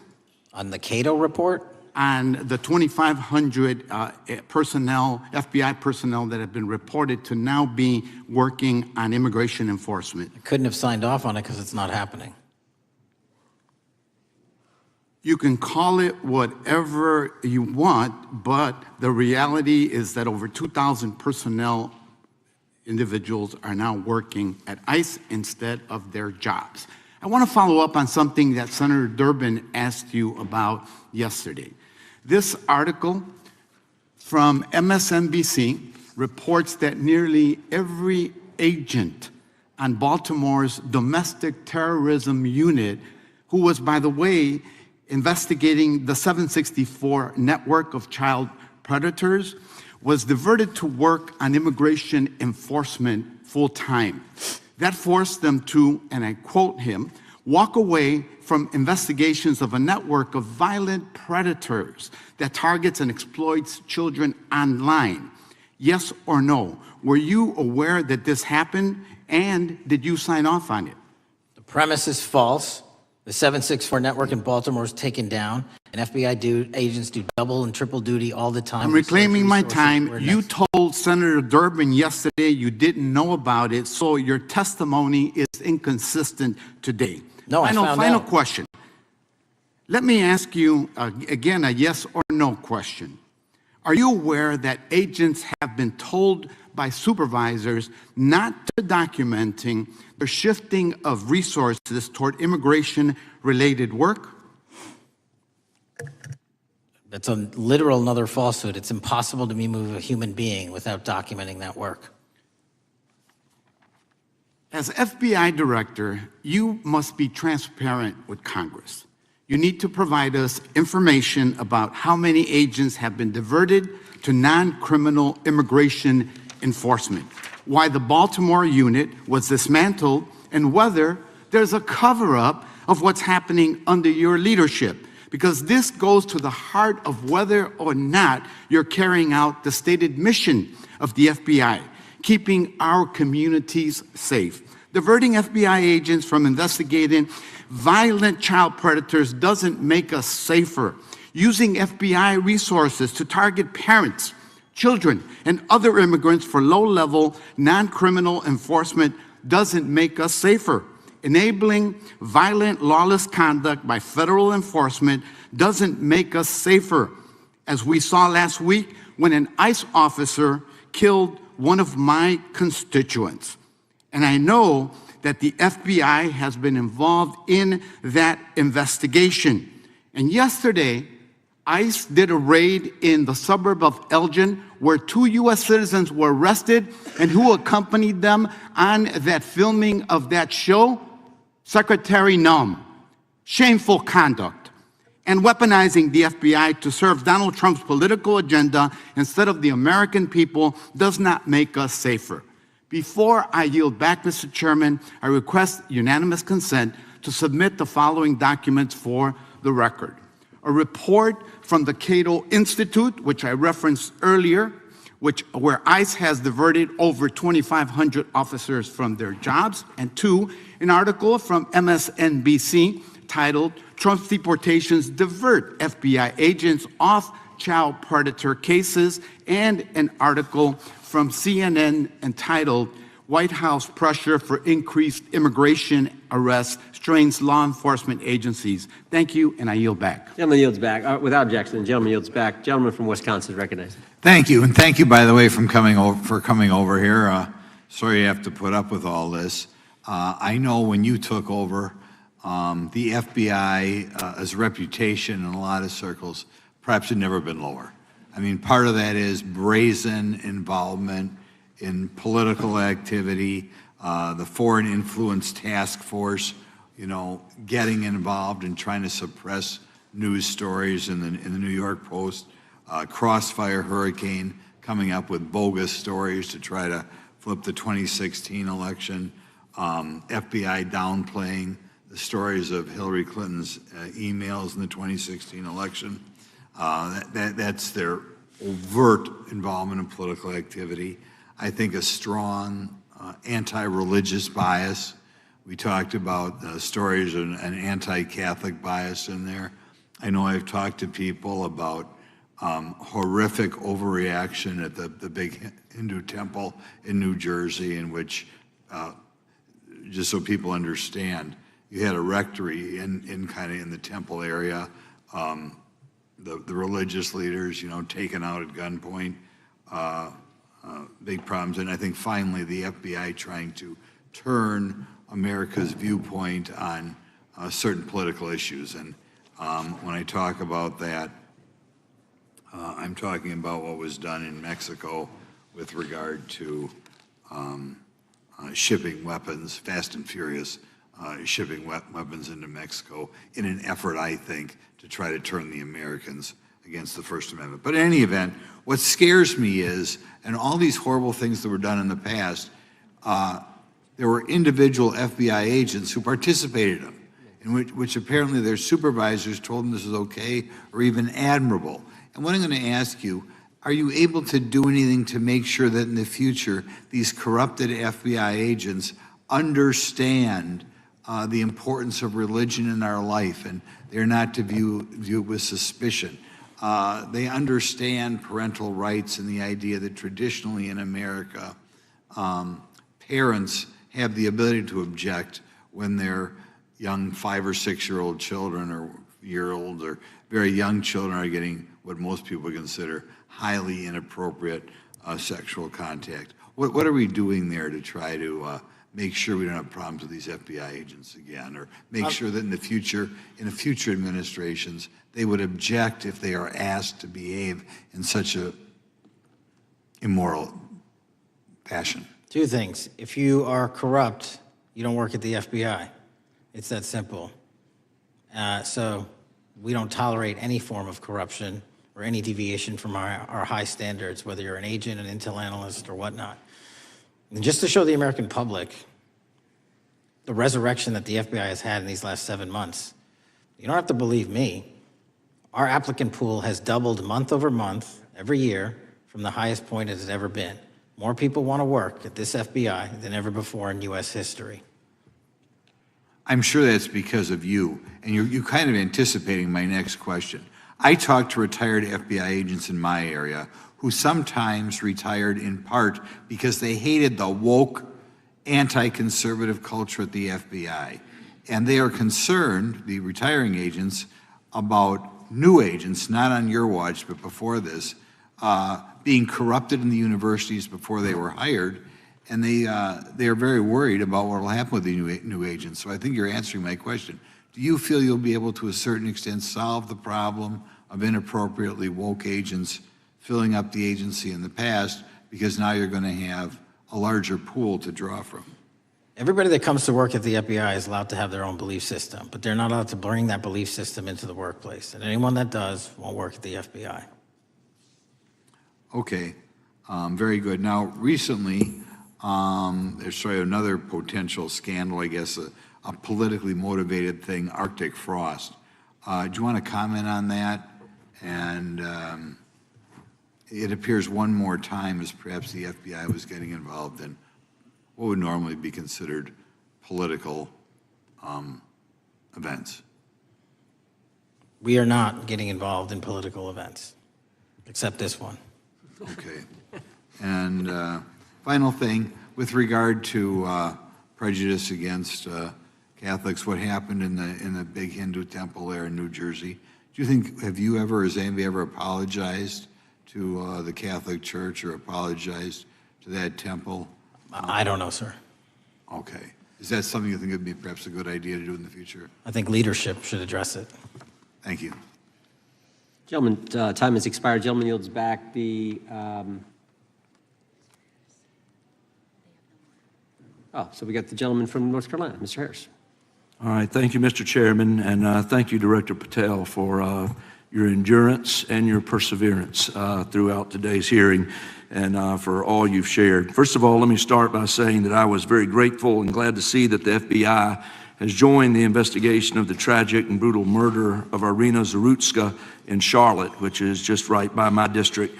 This woman, as you know, fled the war in Ukraine only to be killed in cold blood by a man who had no business being on the streets whatsoever. This man, who had been seen stabbing Irina to death on video, had been arrested 14 previous times, served prison time, and was diagnosed with a severe mental illness. In response to the previous offense, the magistrate over his case released him to roam the streets with a $0 bond and a simple written promise to appear in court. Mr. Patel, let me just ask, should judges apply the most lenient bail standards to people with extensive criminal history? Do they apply the most lenient? I'm sorry. Yeah, should they apply the most lenient bail standards to people with extensive criminal history? That has not been my experience. That should not happen. Is America a place where young women should fear to ride public transit? No. And was Irina Zarutska's death, would you say, possibly the result of Democrats' pro-crime policies? That investigation and matter is in open trial, so I don't want to stylize the evidence. I understand. Well, Mr. Patel, let me just say, taking over the FBI after the Biden administration's blatant weaponization of the agency is no easy feat, as we've recognized throughout this hearing today. For 4 years, we witnessed the Biden administration targeting regular Americans rather than violent criminals. For example, the Biden administration's FBI spent its time and resources going after churches and Christians. We know that the FBI used an undercover agent to collect information about a parishioner. We know that the FBI investigated and surveilled a Catholic priest. And all of this was in response to First Amendment protected activity. Mr. Patel, I want to ask you, should the FBI use its resources to spy on Catholics? Never. So what does it say about the culture of the Biden FBI that law enforcement resources were used to go after Catholics, and some FBI employees were comfortable with taking such actions? Well, pursuant to my transparency initiative and working with Congress on oversight, those documents, that's it. Those documents are available for the American public to see and read and hold people accountable, and that's what I'm committed to. And so have you been able to hold accountable those at the FBI who went after law-abiding Catholic church members? If they did so improperly, yes. Well, I've been a pastor for 36 years, and I've constantly stood up for life and stood up for family amidst a culture that's increasingly hostile to both of those things. And if the Biden administration targeted Catholics, could I have been targeted by the Ray FBI as well? Well, I don't know, but I'm not going to target you. Well, I know that President Trump respects religious liberty and that his administration is seeking to right the wrongs of the Biden administration. Securing our freedoms and protecting faith leaders and communities requires a multi-pronged approach. What would you say in just the last few moments, what is the FBI under your leadership doing to make sure that our religious liberty and religious leaders can rest comfortable this evening? Zealously protecting our First Amendment rights, but zealously going after those that abuse that right that leads to criminal conduct. You will be investigated, you will be looked at, and referred to prosecution every single time the evidence warrants. Thank you, sir. One final area. I do want to draw attention, Mr. Patel, to Waxhaw, North Carolina, a town in my district that just fell victim to a cyber attack on September 12th that interrupted emergency services. Waxhaw is working with state partners, and the FBI has been notified on this attack, and I certainly pray they're able to help out with the ongoing investigation. Could you just speak to what the FBI is doing to bolster our community's cybersecurity to defend against any future cyber attacks? Well, in North Carolina, you're slated to get a plus-up of 22 FBI employees, and they're already on the way. And that encompasses cyber, counter-intel, counterterrorism, field agents, intel operatives. And what we're doing on a macro level on the counterintelligence and cyber front is going after the people that fund these operations on these online platforms and breaking their banks. Because once we do that successfully across the board, they won't have the ability to attack us. Well, thank you, Director Patel, and let me just add my comments to those of my colleagues that are very grateful for your leadership, grateful for your courage, your consistency, and for being willing to stand in the gap for us. And with that, Mr. Chairman, I yield back. Gentleman yields back. The gentleman from Missouri is recognized. Thank you, Mr. Chairman. And Director Patel, thank you for being here with us today. Over the past few years, we have seen a disturbing increase of attacks on Christians and conservatives.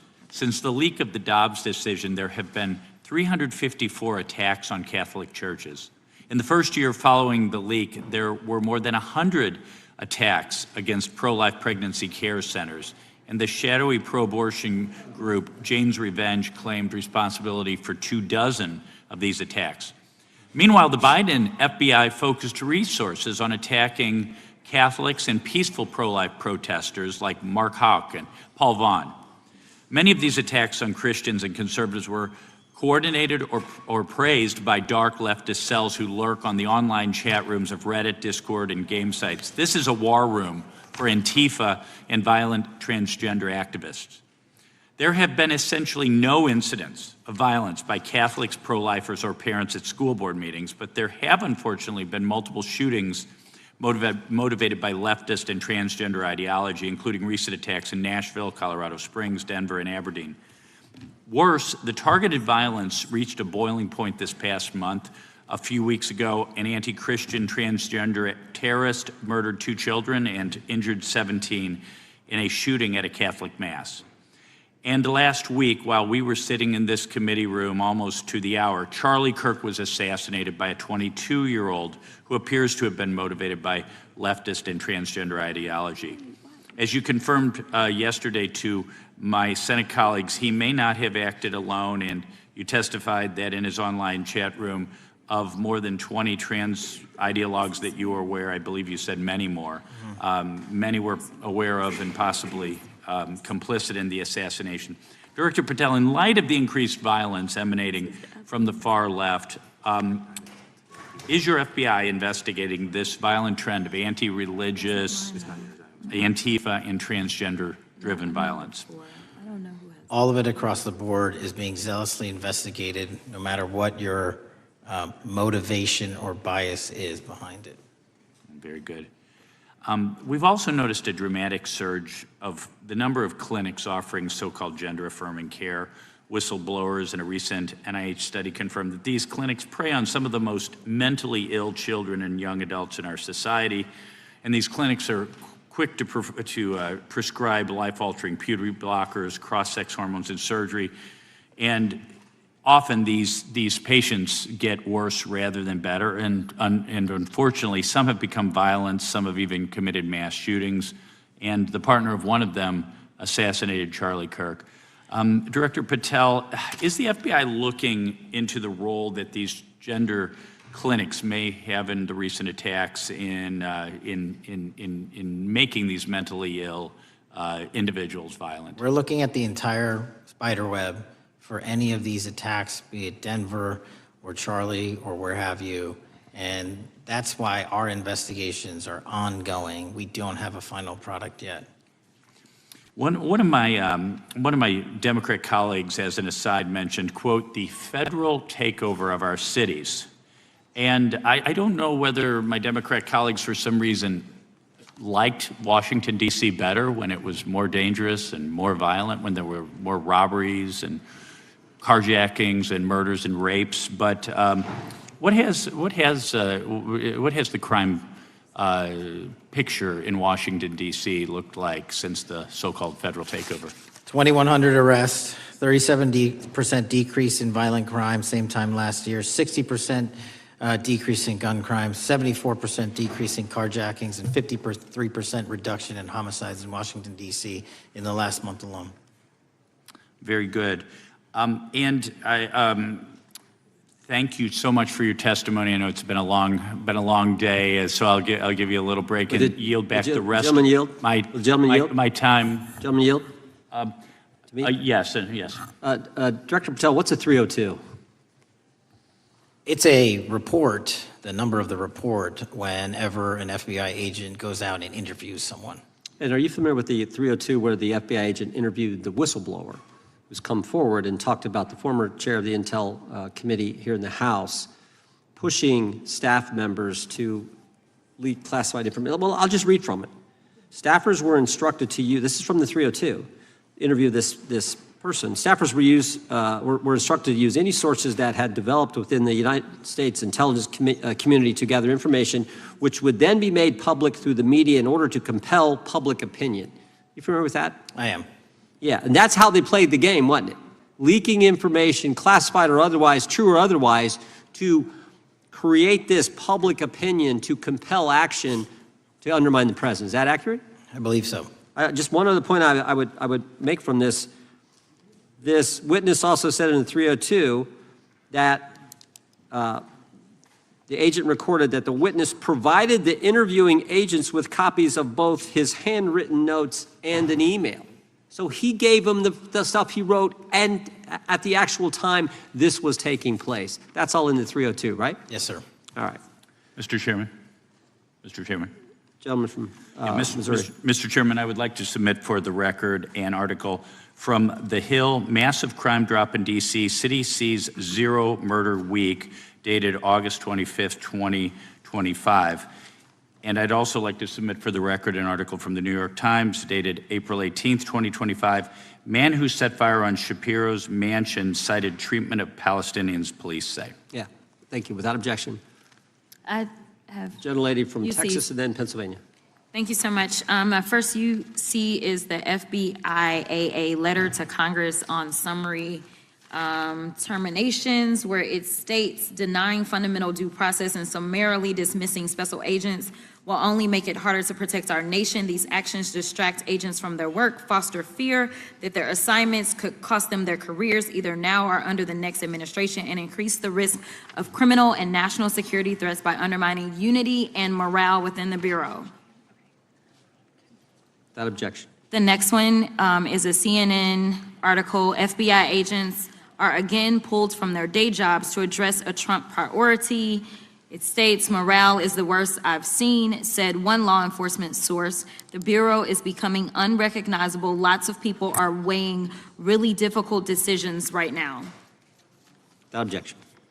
Gentlelady from Pennsylvania is recognized. Thank you, Mr. Chair. I'd request unanimous consent to introduce into the record a September 16th, 2025 article in the New Republic entitled DOJ Quietly Deletes Study on Politics of Domestic Terrorists. The Justice Department has taken down a study that proves Republicans' entire narrative wrong about left-wing violence. Without objection. Thank you. Gentleman from Washington is recognized. Thank you, Mr. Chair, and thank you, Director, for being here. I think without question we can say that Donald Trump has been tougher on crime and tougher on international terrorism than any president in American history. I imagine that brings you a lot of satisfaction and pride as director of America's foremost law enforcement agency. Recently, President Trump conducted very strategic, important strikes on Iran's nuclear apparatus in that country.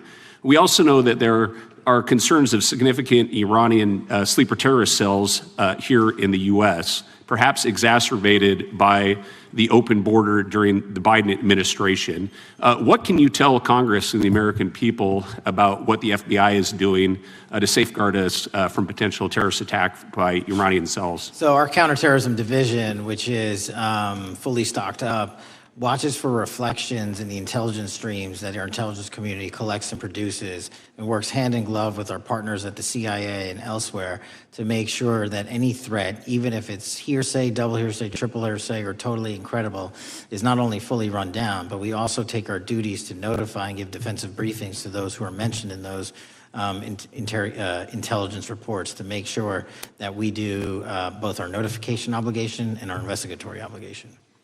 Thank you. The FBI is also the foremost counterintelligence apparatus here in the U.S. We know the U.S. faces a more complex threat of global, more complex array of global threats than any time perhaps World War II or even superseding that time. As America continues to be under attack from various intelligence agencies globally, what can you tell us about the counterintelligence operations of the FBI as a core function? This is why the CIA mission is so important to the FBI, because as you said, no one else can do it. No one else has the authorities to do it. And even if they did, they don't have the capabilities to do it. And the CIA mission has to be headquartered in Washington, but have far-reaching capabilities because we have to face against our adversaries in the DPRK, in Russia, China, Iran, and elsewhere. And in order to do that, we have to have dedicated intelligence professionals on those target sets. And since I become director, I've demanded not only a dismantling and disruption of networks, but a public display of how we're doing it so the world knows that our adversary is A, attacking us, and B, we're stopping them. And that's why you've seen these dramatic increases in counterintelligence arrest in the PRC by 33%, in Russia 83%, in Iran 60%. We are showing the world that they are trying to engage in espionage activities against us, and we are holding them accountable publicly. And there's been increasing concern about the Maduro regime of Venezuela, both their potential support of terrorist activity, criminal drug networks, and potential espionage entities here within the U.S. What can you tell us about your activities regarding the Maduro regime of Venezuela? Generally speaking, one of the largest transshipment points and shipment points for narcotics out of South America, Colombia, obviously, and also Venezuela, is being utilized heavily by the narco traffickers to send up cocaine, meth, and fentanyl, and excuse me, all the other illegal narcotics through the island chains in the Caribbean Ocean and ultimately for America. So there has to be more work done in the region to stop those navigable waterways from being traversed with drugs bound for America. And finally, Mr. Director, what is the one thing that Congress could most do in terms of passing a law to best support the FBI in making America safer and more secure? Get us more authorities to get online, to get onto gaming, to get onto social media companies, gaming platforms, have legal access, and also have private partnerships with the FBI of those companies and allow them to report into us on a daily basis. There is no human being or AI system on earth that can go out there and cover down on the threat in those theaters.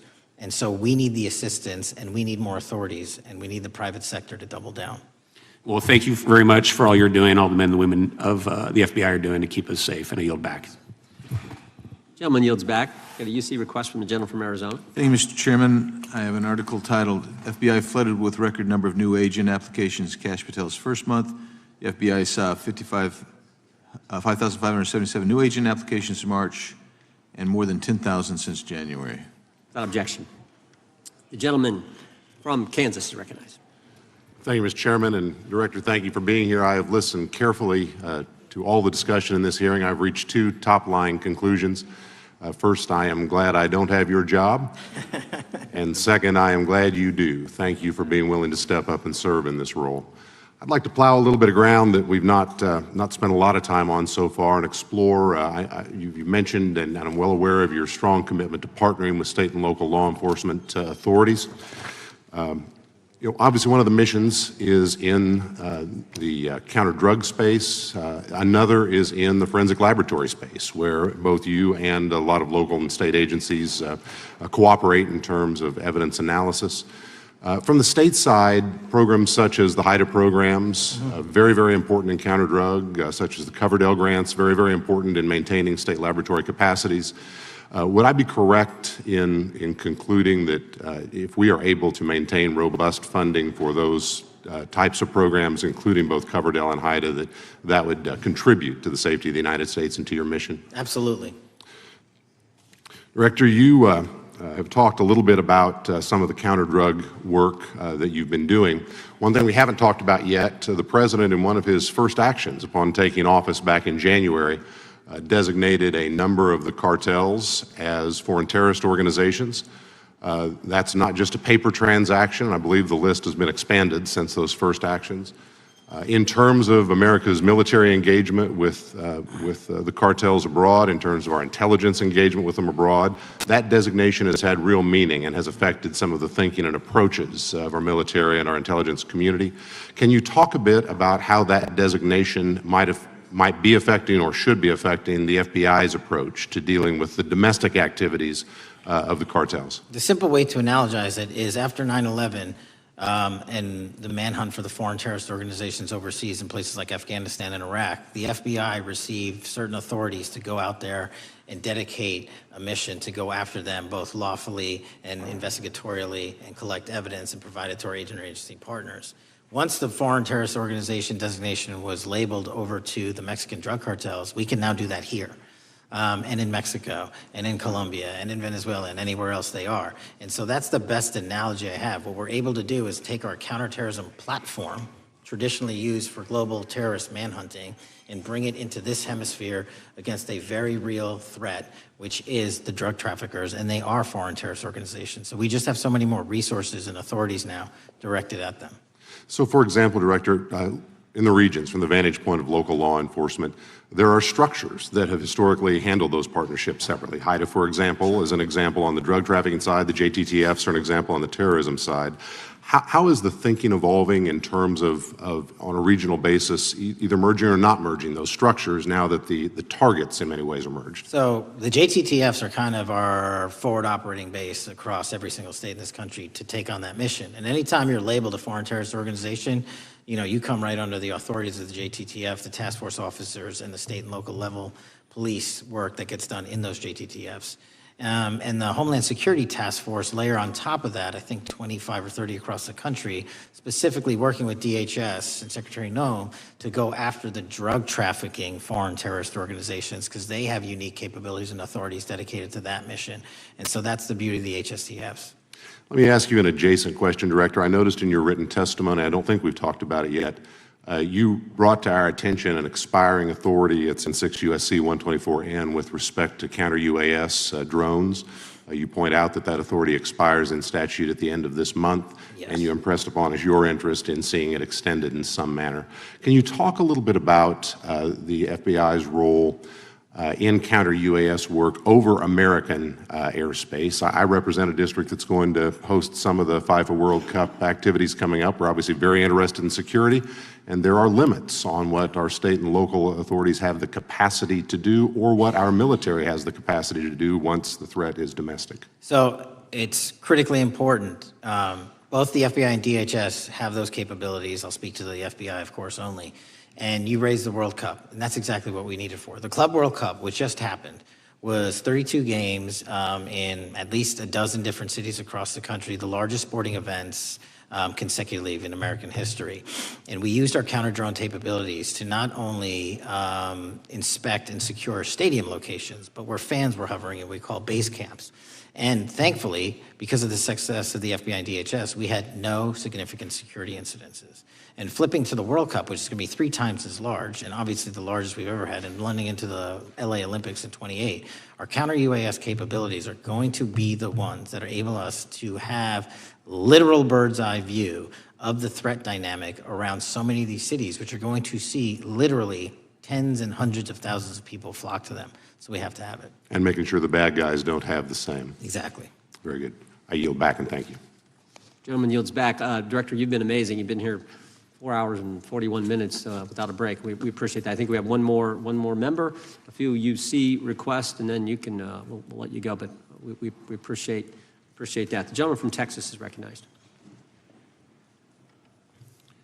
Thank you again for taking the time, Director Patel, and for Chairman Jordan for holding this hearing. Thank you for depoliticizing the FBI and getting it back to its original mission as well. Director Patel, do you agree that we have a problem in the United States with politically motivated violence? Absolutely. And I very much agree. I think we can all agree that political violence is wrong, it's evil, regardless of which side it comes from, and that we can all adamantly and vehemently reject it, or we certainly should. But one of the things that we've noticed recently is that affinity and tolerance for political violence is not equally distributed on both sides of the aisle. In fact, right now, social media is filled with leftists who are cheering on the murder of an iconic conservative political figure, Charlie Kirk. And it's not just random people on Twitter doing this now. There's a YouGov poll released just a few days ago, which stated that 25% of those who identify as very liberal believe that political violence can sometimes be justified. That's far too many, is it not? It is. One is far too many. One is far too many. That's right. Only 3% of very conservatives said the same thing, and we can agree that 3% is far too many. But there's an astounding difference between 25% on the left accepting and tolerating political violence and 3% on the right. I would hope that our colleagues on the other side of the aisle would also recognize that there is a systemic problem on their side of the aisle with tolerance for violence against people with whom they politically disagree, that there is a cultural rot on their side of the aisle that needs to be addressed desperately. Would you agree with that? Yes. One of the more astounding aspects of this is that it's not just people. This comes from the very top, from their political leaders. Just a few days ago, a member of Congress of this body, Ilhan Omar, shared a video on her social media account about Charlie Kirk's murder, and I'll quote what it said. It said, "Charlie Kirk was Dr. Frankenstein, and his monster shot him through the neck." In other words, Charlie had it coming to him. The words that he said naturally led to his assassination. I mean, that is a reprehensible thing for a member of Congress to say, to suggest, to promote in any capacity. And there are people across this country who are losing their jobs for far less than this. And that, by the way, is a just response to acceptance and tolerance of political violence. It's amazing to me that the political left today, who were the originators and the cheerleaders of cancel culture, now have the backbone to attack conservatives for defending their assassinated friend. But there's a key difference here. Democrats want to silence conservatives for speaking obvious, self-evident ontological truths like that men aren't women and men can't get pregnant. That seems pretty basic. That seems like a basic truth that we should all be able to agree on.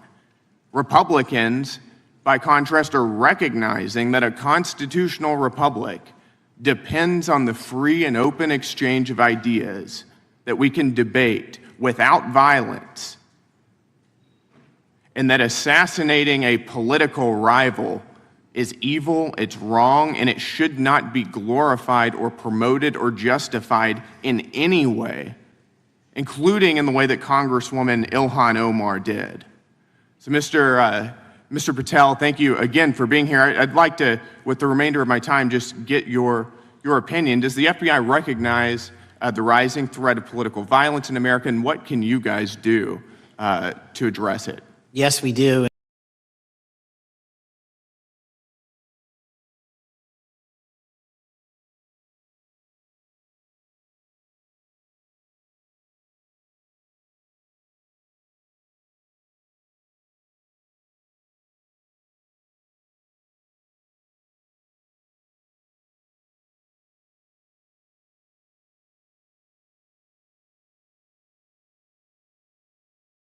Without liability for criminal investigatory purposes. And that's the kind of stuff we need to keep going. Got it. Thank you, Director Patel. We really appreciate it. Thank you. Gentleman yields back. Mr. Chairman. Gentleman from Arizona. I have some UCs.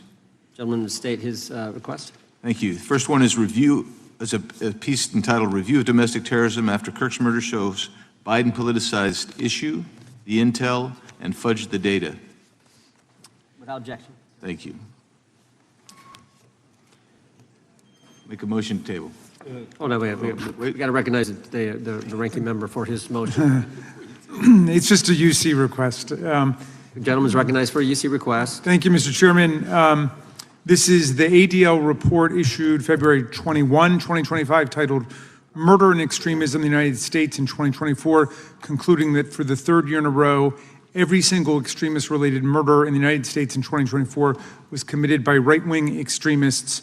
8 of the 13 involving white supremacists and 5 having connections to far-right anti-government extremists. Without objection. Gentlelady from Pennsylvania is recognized for unanimous consent. Yes, thank you. I have a couple articles here. First is a New York Post article, July 17, 2025, Democratic Senator Ron Wyden claims big Epstein file full of actionable information locked in Treasury Department drawer. Without objection. This is The Guardian, May 18th, 2023. Deutsche Bank agrees to pay $75 million to settle Jeffrey Epstein lawsuit. Without objection. This is Fox Business, September 10th, 2025. JP Morgan processed over $1 billion for Jeffrey Epstein despite internal concerns over sex offender status. Objection. And New York Times, Bank of America flagged suspicious payments to Epstein only after he died. Objection. Okay, and I also have a motion, Mr. Chair. Lady was recognized. We're going to come back to the motion. I thought it was made by Mr.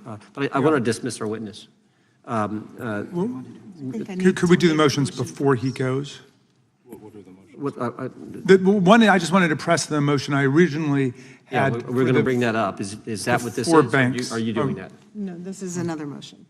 Okay, well, I'm going to recognize first the gentleman because we held that motion in advance. I've got I I still have the UC, Mr. Chairman.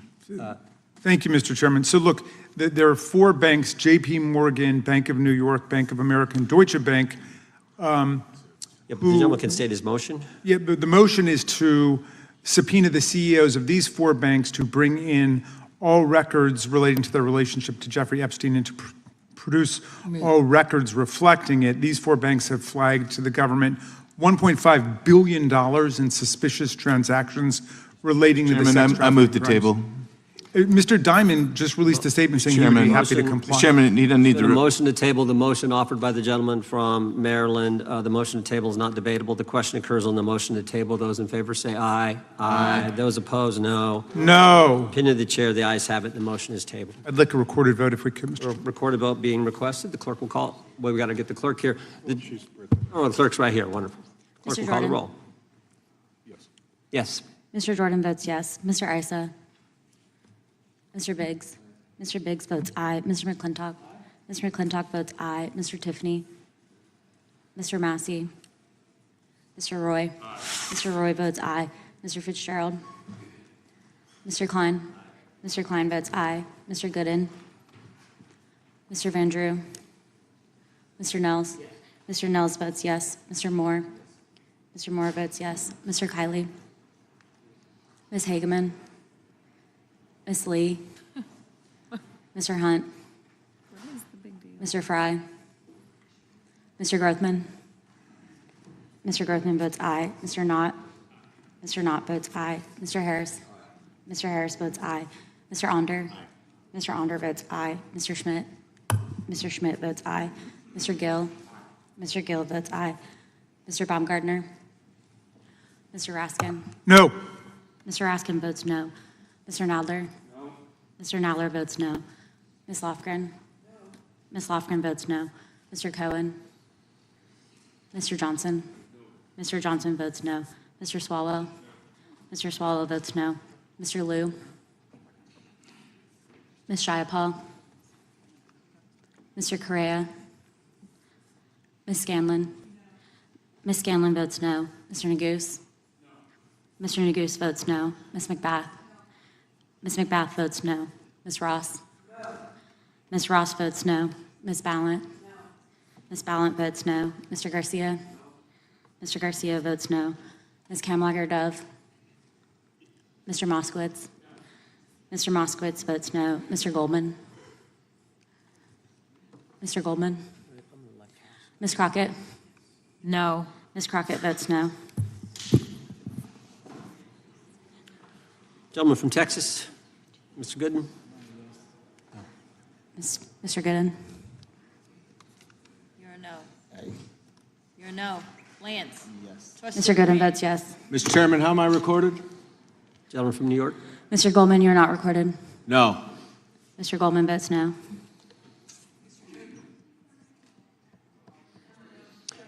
Gentlelady from Washington. Ms. Jayapal votes no.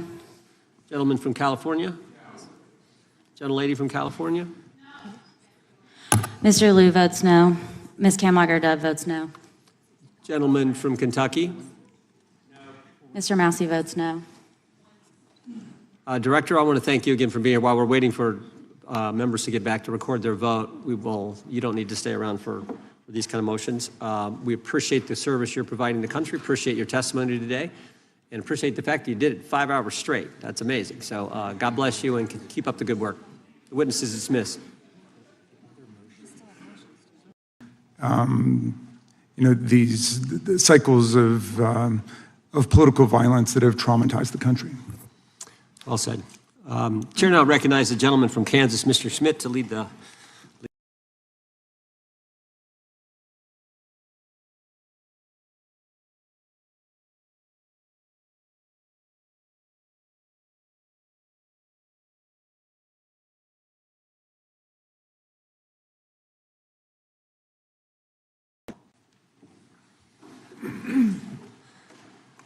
As is customary, we will begin with opening statements. 5 weeks ago, because of the work of Director Patel, we learned that the former chair of the House Intelligence Committee and current United States Senator leaked classified information. We learned this because a whistleblower came forward. Whistleblower with 23 years experience in the intelligence community, a Democrat staffer on the committee, said this: they were pressured to leak classified information, which sort of raises the obvious question. Why would the head of the Intelligence Committee, the chair of that committee, who's supposed to be guarding our secrets, why would he be encouraging the leaking of classified information? Whistleblower told us that answer as well. The leaked information was supposed to be used, the leaked information, false information, was going to be used to indict President Trump. Now, the former chairman wasn't the only person leaking information. Jim Comey was also sharing things he wasn't supposed to share. Again, don't take my word for it. The Inspector General told us this. In his report, he said, quote, James Comey violated FBI policy by disclosing classified information. And what was Comey's motive? Same as the senator from California: to sabotage and undermine President Trump's first term.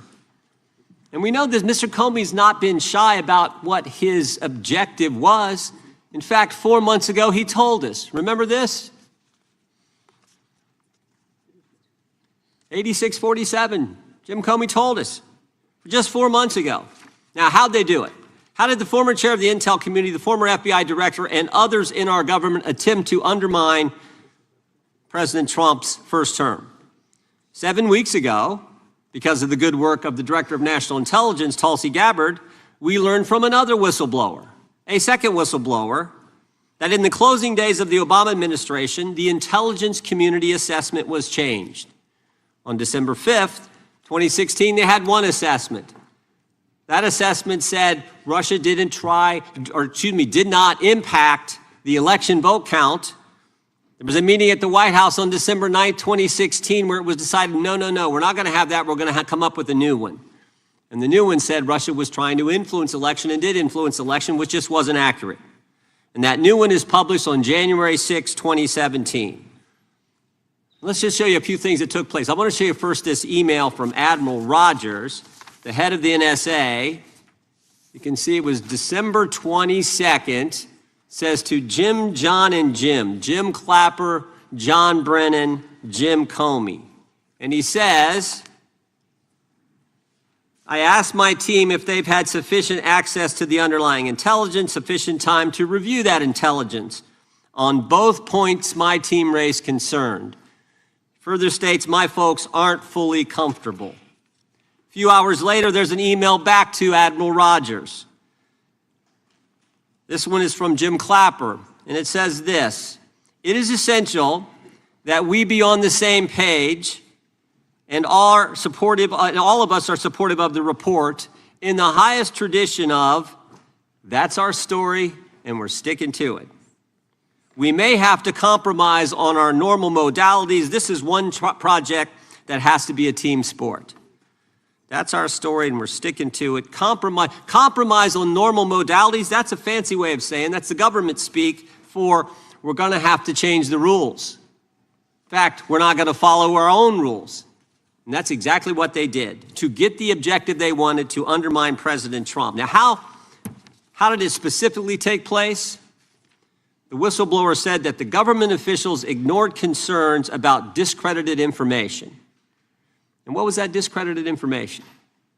What was the discredited information that they didn't ignore the concerns about? What did they use, that discredited information? Of course, it was the dossier, the now famous Steele dossier that was paid for by the Clinton campaign when they hired the law firm Perkins Coie, who hired Fusion GPS, who hired the foreigner Christopher Steele, who wrote all this garbage and lies down. That is what was used to change the intelligence community report.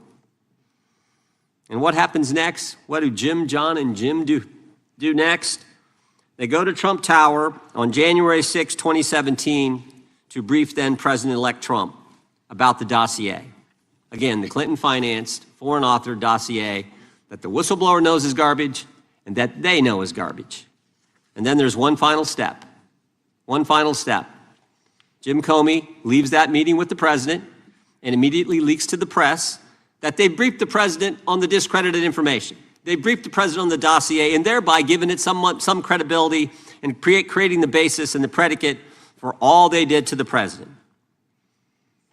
They leaked false information, they leaked classified information, they used and leaked discredited information, and they didn't follow their own rules, all to sabotage President Trump's first term. And but for this guy, Kash Patel, but for this guy, we would never have known this information. The good people of this great country would not have known what took place 8 years ago when they were trying to undermine the guy elected by we the people. And I want to thank Attorney General Bondi. She set up a special strike force, a special team to look into this and see if there's any criminal liability that exists in what took place. Now, in addition to getting the truth to the people, Director Patel is getting the bad guys off the street.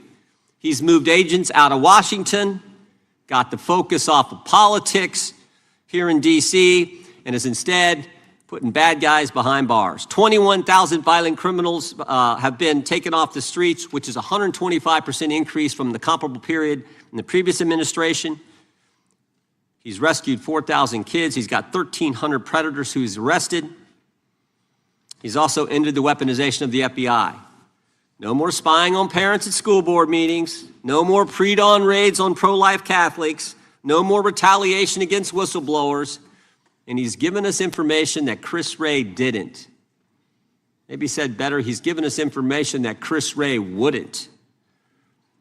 Director Wray didn't tell us that there were 26 confidential human sources at the Capitol on January 6, 2021, even though he was repeatedly asked about that by members of this committee. Director Wray didn't tell us that there were 17 of those confidential human sources who entered restricted space, 4 went in the Capitol, none of them were arrested. They weren't authorized to do that, they broke the law, none of them were arrested. Lots of American citizens were arrested, but the guys whose whose American tax dollars was used to pay these guys who broke the law, none of them were, one was recommended for charging and was not charged. And remember when Chris Wray told us that the Richmond field office memorandum on pro-life Catholics was just a one-off? Turns out he wasn't being square with the Senate either. Director Wray wasn't square with us. He told us that multiple other offices were involved in targeting the Catholics. We got that information from Director Patel. We learned from Director Patel the FBI actually surveilled a priest, tried to get the priest to divulge information, break the priest-penitent relationship and confidence that exists. And Director Patel is saving taxpayers money. He's not going to build a new headquarters outside of D.C. He's going to keep the headquarters right here in the capital city. Save Americans money. Save the taxpayers money. In 8 months, Director Patel has given us the facts. He's ended the weaponization at the FBI. He's taken bad guys off the streets, and he's saving taxpayers money. But my guess is the Democrats won't focus on all that good news. They'll focus on politics. They'll stick with Comey and Clapper and Brennan and continue to try to undermine President Trump. With that, I yield to the ranking member for an opening statement. Thank you very much, Mr. Chairman, and welcome, Director Patel. You and I have not had the opportunity to meet, and alas, you failed to respond to the 8 oversight letters I've sent you over the last 7 months. So we do have a lot of questions piling up for you, but I want to start with a word of praise. The first FBI director was J. Edgar Hoover, who steadfastly refused to hire women, African Americans, and other minorities as agents. And although he was a closeted homosexual who lived in domestic partnership for decades with Clyde Tolson, he also participated in anti-gay crusades. He aggressively promoted what we would today call white Christian nationalism, and he would undoubtedly be turning over in his grave to see as one of his successors a first-generation Indian American and a proud Hindu. So I congratulate you on being a breakthrough in this sense and being a beneficiary of the civil rights movement that opened up the FBI and the federal workforce to lots of people who never would have been hired in its first decades. Alas, you share J. Edgar Hoover's dangerous obsession with blind loyalty over professionalism and effective public policy. For Hoover, it was blind loyalty to him in keeping his secrets. For you, it's blind loyalty to Donald Trump in keeping his secrets. During your confirmation, it was widely noted on all sides that your primary qualification was your unwavering loyalty to Trump. Unlike other directors, you had no work experience at the FBI, but you had made over 1,000 media and political appearances in support of Trump's campaign. Your Senate confirmation vote was 51-49, the closest in history, with your opponents warning you were not qualified and had no interest in actually developing the qualifications for the job. I hoped that they were wrong. Alas, they were not. While most other new FBI directors drew on their experience as FBI agents, you didn't have that. But you did write a picture book trilogy for children ages 5 and up based on your experience clashing with President Trump's political enemies.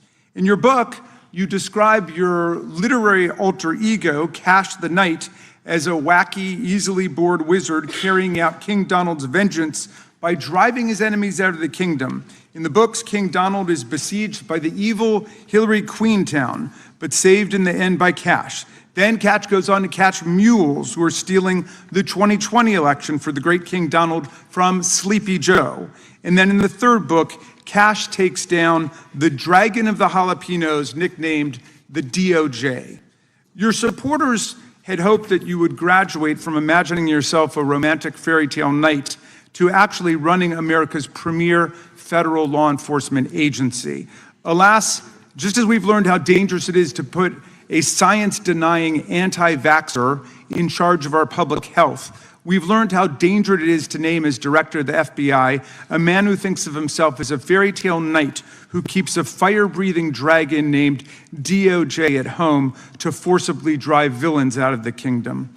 When Charlie Kirk was assassinated, while his killer was still on the loose, you decided you didn't need to be at FBI headquarters in Washington to work with your team while the chaotic manhunt unfolded. You spent your evening dining in a swanky Midtown Manhattan restaurant and tweeting out false information that the subject of the shooting was in custody, a statement you had to retract 1 hour later.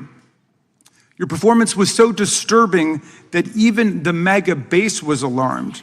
Culture warrior Christopher Rufo, who just a few months ago sat in your chair as a Republican witness, observed that you performed terribly, and he called for your ouster.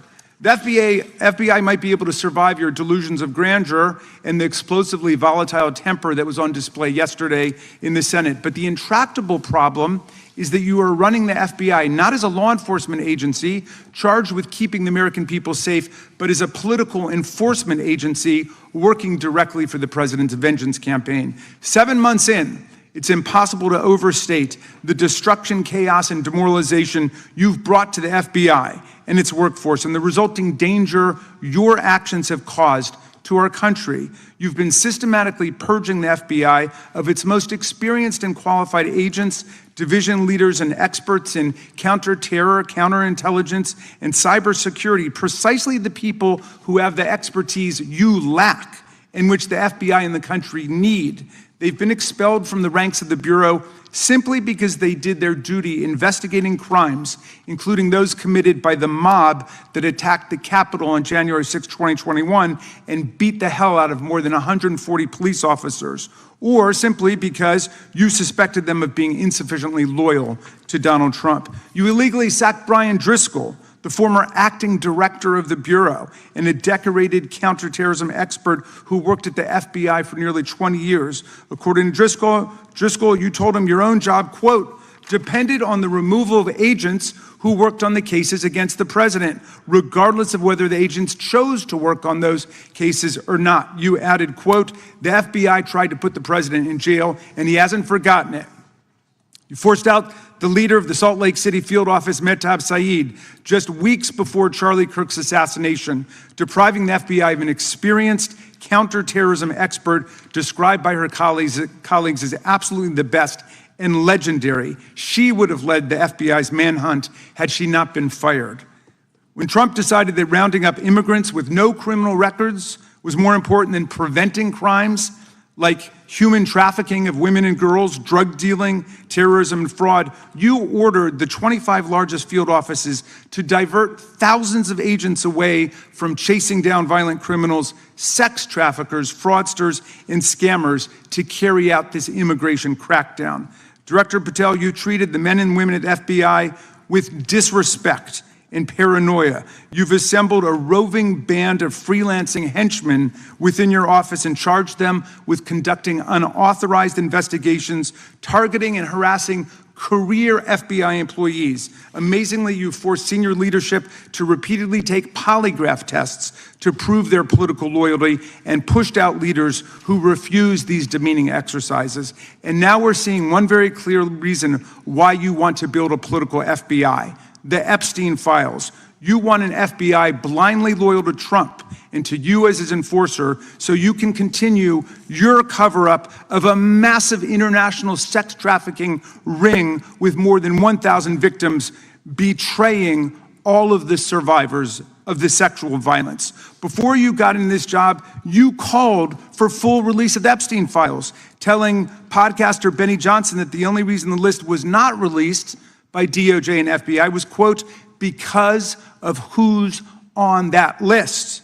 Upon your confirmation, you promised that, quote, there will be no cover-ups, no missing documents, no stone left unturned, and anyone from the prior or current Bureau who undermines this will be swiftly pursued.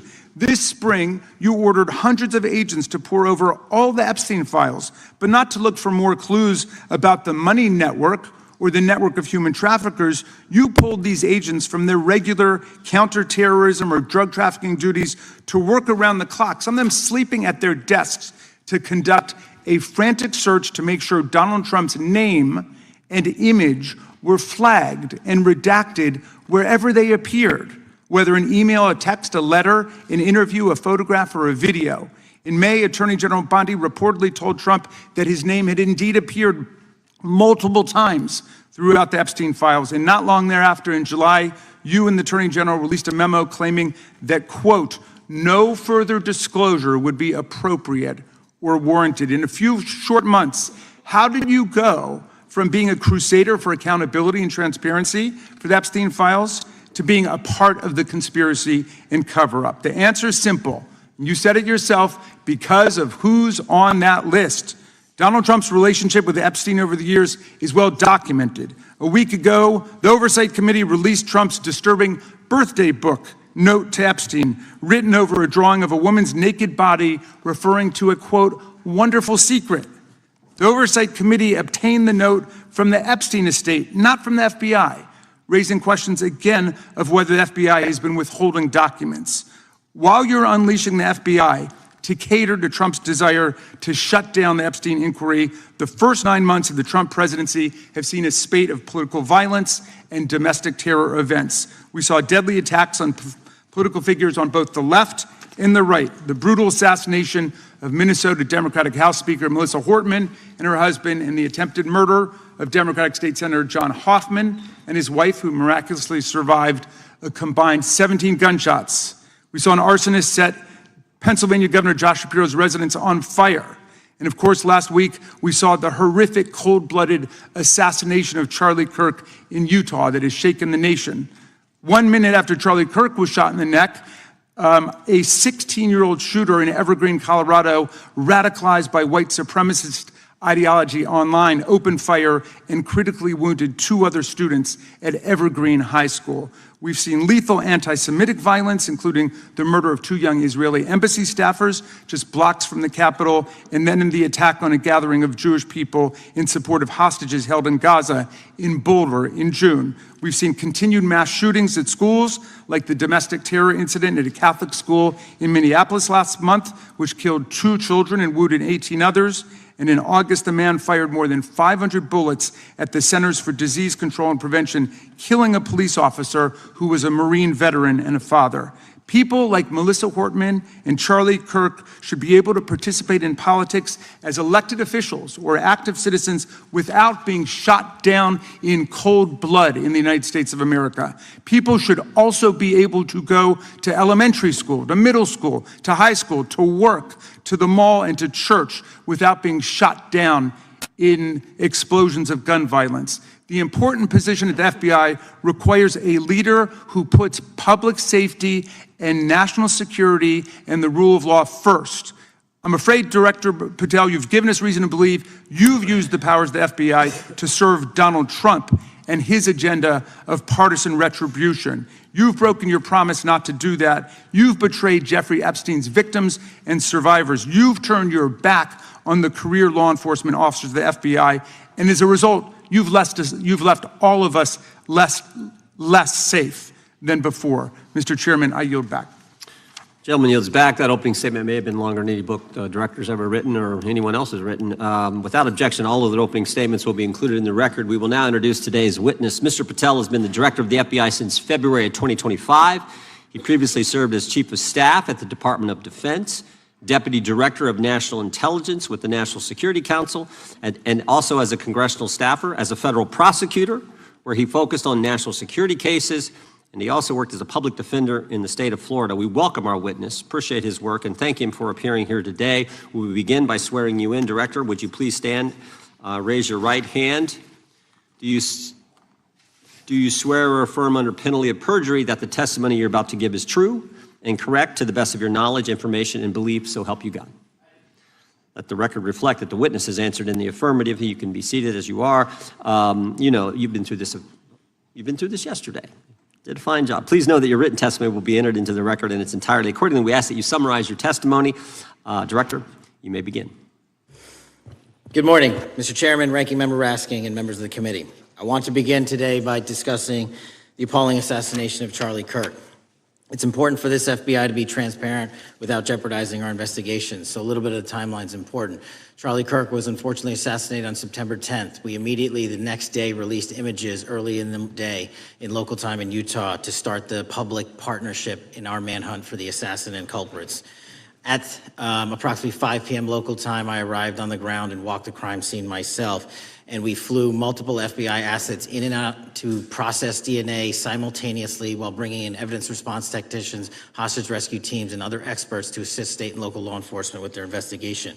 At 8 p.m. local on September 11th, the FBI collected and populated and promulgated at a press conference a video of the suspect on the grounds. We also released enhanced images. Due to that release that I directed and ordered, the suspect involved was apprehended and in custody at 10 p.m. local time. That's less than 2 hours after we did the video release and the photo release. So within 33 hours, that individual suspect was in custody. And his family, who has since been interrogated, specifically stated to FBI interrogators that because of the video that the FBI released at my direction and because of the photographs that they released, they identified their son, they confronted their son when he swung by their home, and that's what led to his apprehension. We are still, the FBI has that investigation ongoing, and it continues to be ongoing, and I want to thank the state of Utah and the state and local authorities there. And I also want to thank the Attorney General and President Trump for directing resources to allow us to conduct that investigation as we have. Under this administration, the FBI has arrested more than 23,000 violent criminals. 23,000 in 7 months. That's twice as many year to date last year. We've taken over 6,000 firearms off the streets. 6,000 guns are no longer in the hands of criminals in 7 months. We've identified and found and located 4,700 child victims. That is a 35% increase year to date last year. We have arrested 1,500 child predators. That is a 10% increase year to date last year in just 7 months.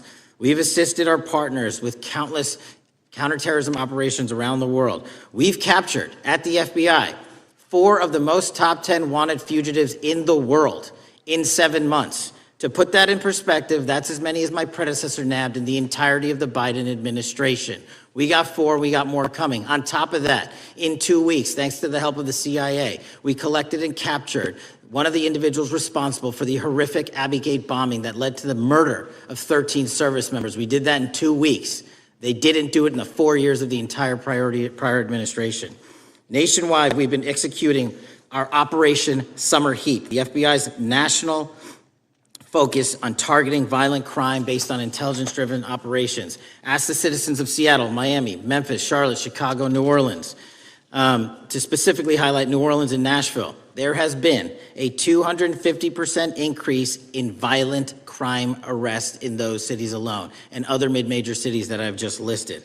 In just a few short months, we have already unleashed 1,000 FBI personnel across this country. Every single state across this country is getting a plus up. This is a fiction that the FBI is short or that we are compromising the men and women in the field. They do not need to be in Washington, D.C., so we're sending them into the field to each and every one of your states. Because of that, crime is at an all-time low. We had to do it because of the explosion of crime. And maybe the most important stat for Americans to realize: in just 7 months, we are on track to produce the lowest murder rate in modern U.S. history by double digits. Those are results not of mine. Those are results of the men and women of the FBI. If you want to criticize me, bring it on, but do not attack the brave leaders in the field. We are also working 24/7, 365 on the opioid epidemic that is killing more than hundreds of thousands of people a year. We have seized 1,600 kilograms of fentanyl off the streets so far in 7 months. Year to date, 25% increase. To put that in perspective, that's enough to kill a third of the American population, 120 million Americans. 100,000 kilograms of cocaine and meth gone off the streets. Earlier this year, I highlighted in Cincinnati, Ohio, how we're getting creative to chase down those that were willing to do harm to our citizens, not just by striking at the heart of the fentanyl producers, but the fentanyl precursor companies in China. And we indicted for the first time multiple companies and individuals, not just in America, but in mainland China, that are producing the ingredients that produce and make fentanyl that kill our children. And we're going to keep going. Counterterrorism work, cyber attacks, and foreign adversaries are something the FBI must never sleep on, and we are not sleeping. In the counterintelligence space alone, this year, year to date, 30% increase in counterintelligence arrests from the DPRK, Russia, Iran, and China. And I want the American people to know, in this setting, there's a lot of work that the brave men and women of the FBI are doing we just can't get into, but they don't stop. Our cyber threats, ransomware attacks, those harming our children online. We have nearly a 20% increase in indictments and arrests in 7 months alone this year. We're going after those that harm our malware, infrastructure systems, telecom systems, and energy structure. Combating SALT and Vault typhoons are just a little bit of the examples we're doing.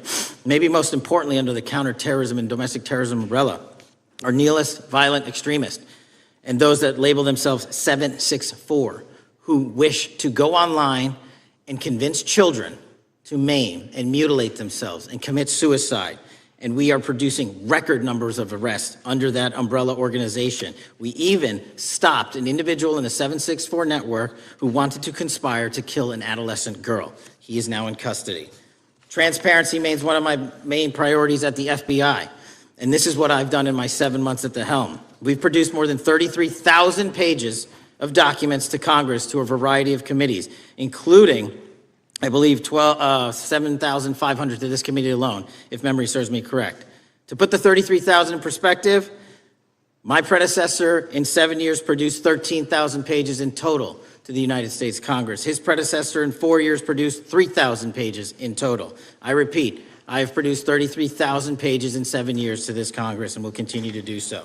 I'm dedicated to restoring the trust and the mission and the integrity of the FBI, and we cannot do so without congressional oversight, and I promise you I will continue to do so. On the Epstein case, the original sin on the Epstein case was how it was handled by Mr. Acosta when he first brought the case in 2006, 7, and 8. The original case had a very limited search warrant, had a very limited search window, had a very limited investigative window. I was not there when those search warrants and that investigation was launched. I would not have done it that way. They were limited to only 3 to 4 years of investigations from 97 to approximately 2001 and 2002 to 2005. Mr. Acosta allowed Mr. Epstein to enter into a plea agreement where he served weekend jails for trafficking minor women. He also was allowed to relieve jail to go home on the weekends. Plus, he allowed a non-prosecution agreement to be signed as part of that plea deal, prohibiting future investigations from that prosecution and from that evidence and prohibiting the collection of further material. That is the original sin. We are working with Congress to produce more than any administration ever has material on Epstein. And I welcome the challenge to tell us that we are not being as transparent as the law allows. We even went to court and asked the judges to lift those prosecutorial agreements and to lift those court order seals, and they denied us 3 times. Congress is welcome to do the same and join the fight. And I'd lastly like to focus on operation that the president led in D.C.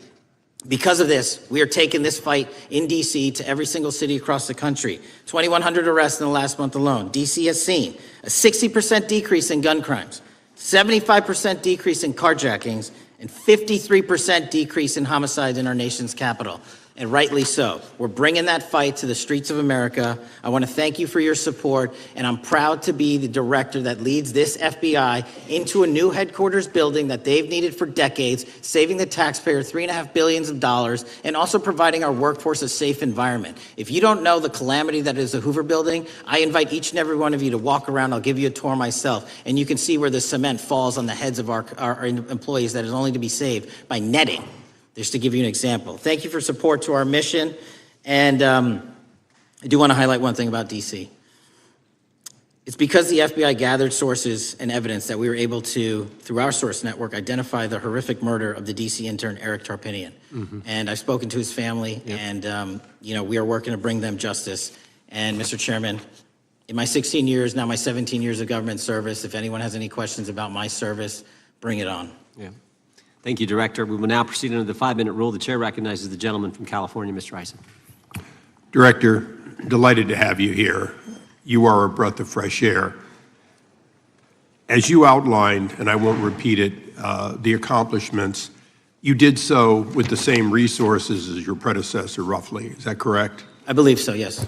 And so how much of that has to do with taking people out of the backside of the FBI and moving them into the field, into doing the job for which we primarily pay the FBI? It's exactly what we needed done. 1/3 of the FBI's workforce resided in the National Capital Region before I got there. 1/3 of the crimes do not happen in Washington, D.C. Not anymore. Not anymore. So 1,000 personnel of the FBI were deployed across this country on a permanent basis, and every single state in this union is getting a plus up, not a reduction, a plus up of 1811s of intel analysts and support staff. And that is why the crime rates are going down in record numbers. Thank you for doing that, and it's perhaps the hardest thing for a bureaucrat to do is to lower the head count around them that support them, and I appreciate your willingness to do it different than your predecessor. A lot of what you covered earlier was the find, the discovery, and then the prosecution that is done by the DOJ. But I want to talk a little bit about the prevent side. On the Charlie assassination, sir? No, on all of these. Okay. Okay, for example, and I'll bring it up before the Democrats bring it up, January 6th. January 6th, we now know, because of your find, that in fact there were people involved who were not just observers but participants who in fact, it's been alleged, and I personally believe, in fact, were part of promoting, perhaps even the one woman who died, encouraging her to walk through a door that led to her death. When you see that kind of activity, and you know it was done under predecessors with full knowledge, whether it's January 6th, where embedded people crossed the line, or any other activity, including obviously the Russian hoax that we're now dealing with up in front and center.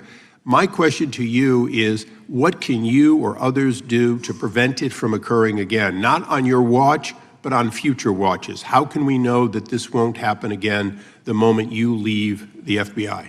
It's simple. What I'm doing through our leadership cadre is having FBI agents do what they were trained to do, not what they were not trained to do, not put them in situations that both harm them and the public. We're also utilizing our SORT networks and prioritizing the threat structure to go after the narco traffickers, the counterterrorism people, the counterintelligence threats, and the cyber threats. That's what they were trained to do, and that's what we're letting them do.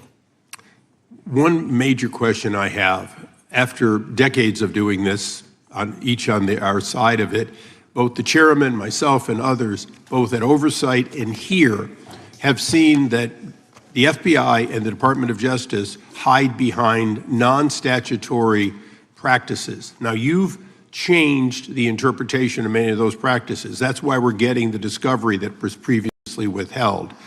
How do we work together to make sure that we never again have false walls, non-statutory walls that say the Department of Justice has a prohibition about giving, quote, you fill in the blank, that has led to the chairman not seeing anything until you took over?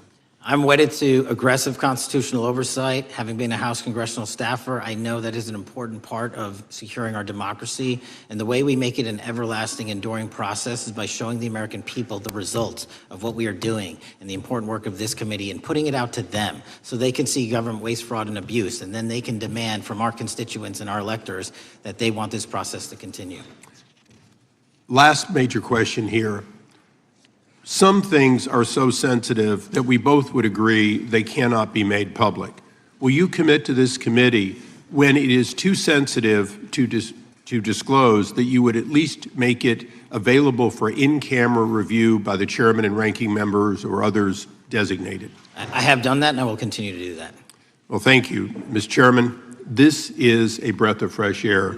This is the beginning of what we need. But my questions today for the director are ones in which I believe that we do need to codify by agreement or by statute if necessary, the kind of openness and transparency that we're seeing from this administration, the kind of discovery that's allowing us to do our oversight properly.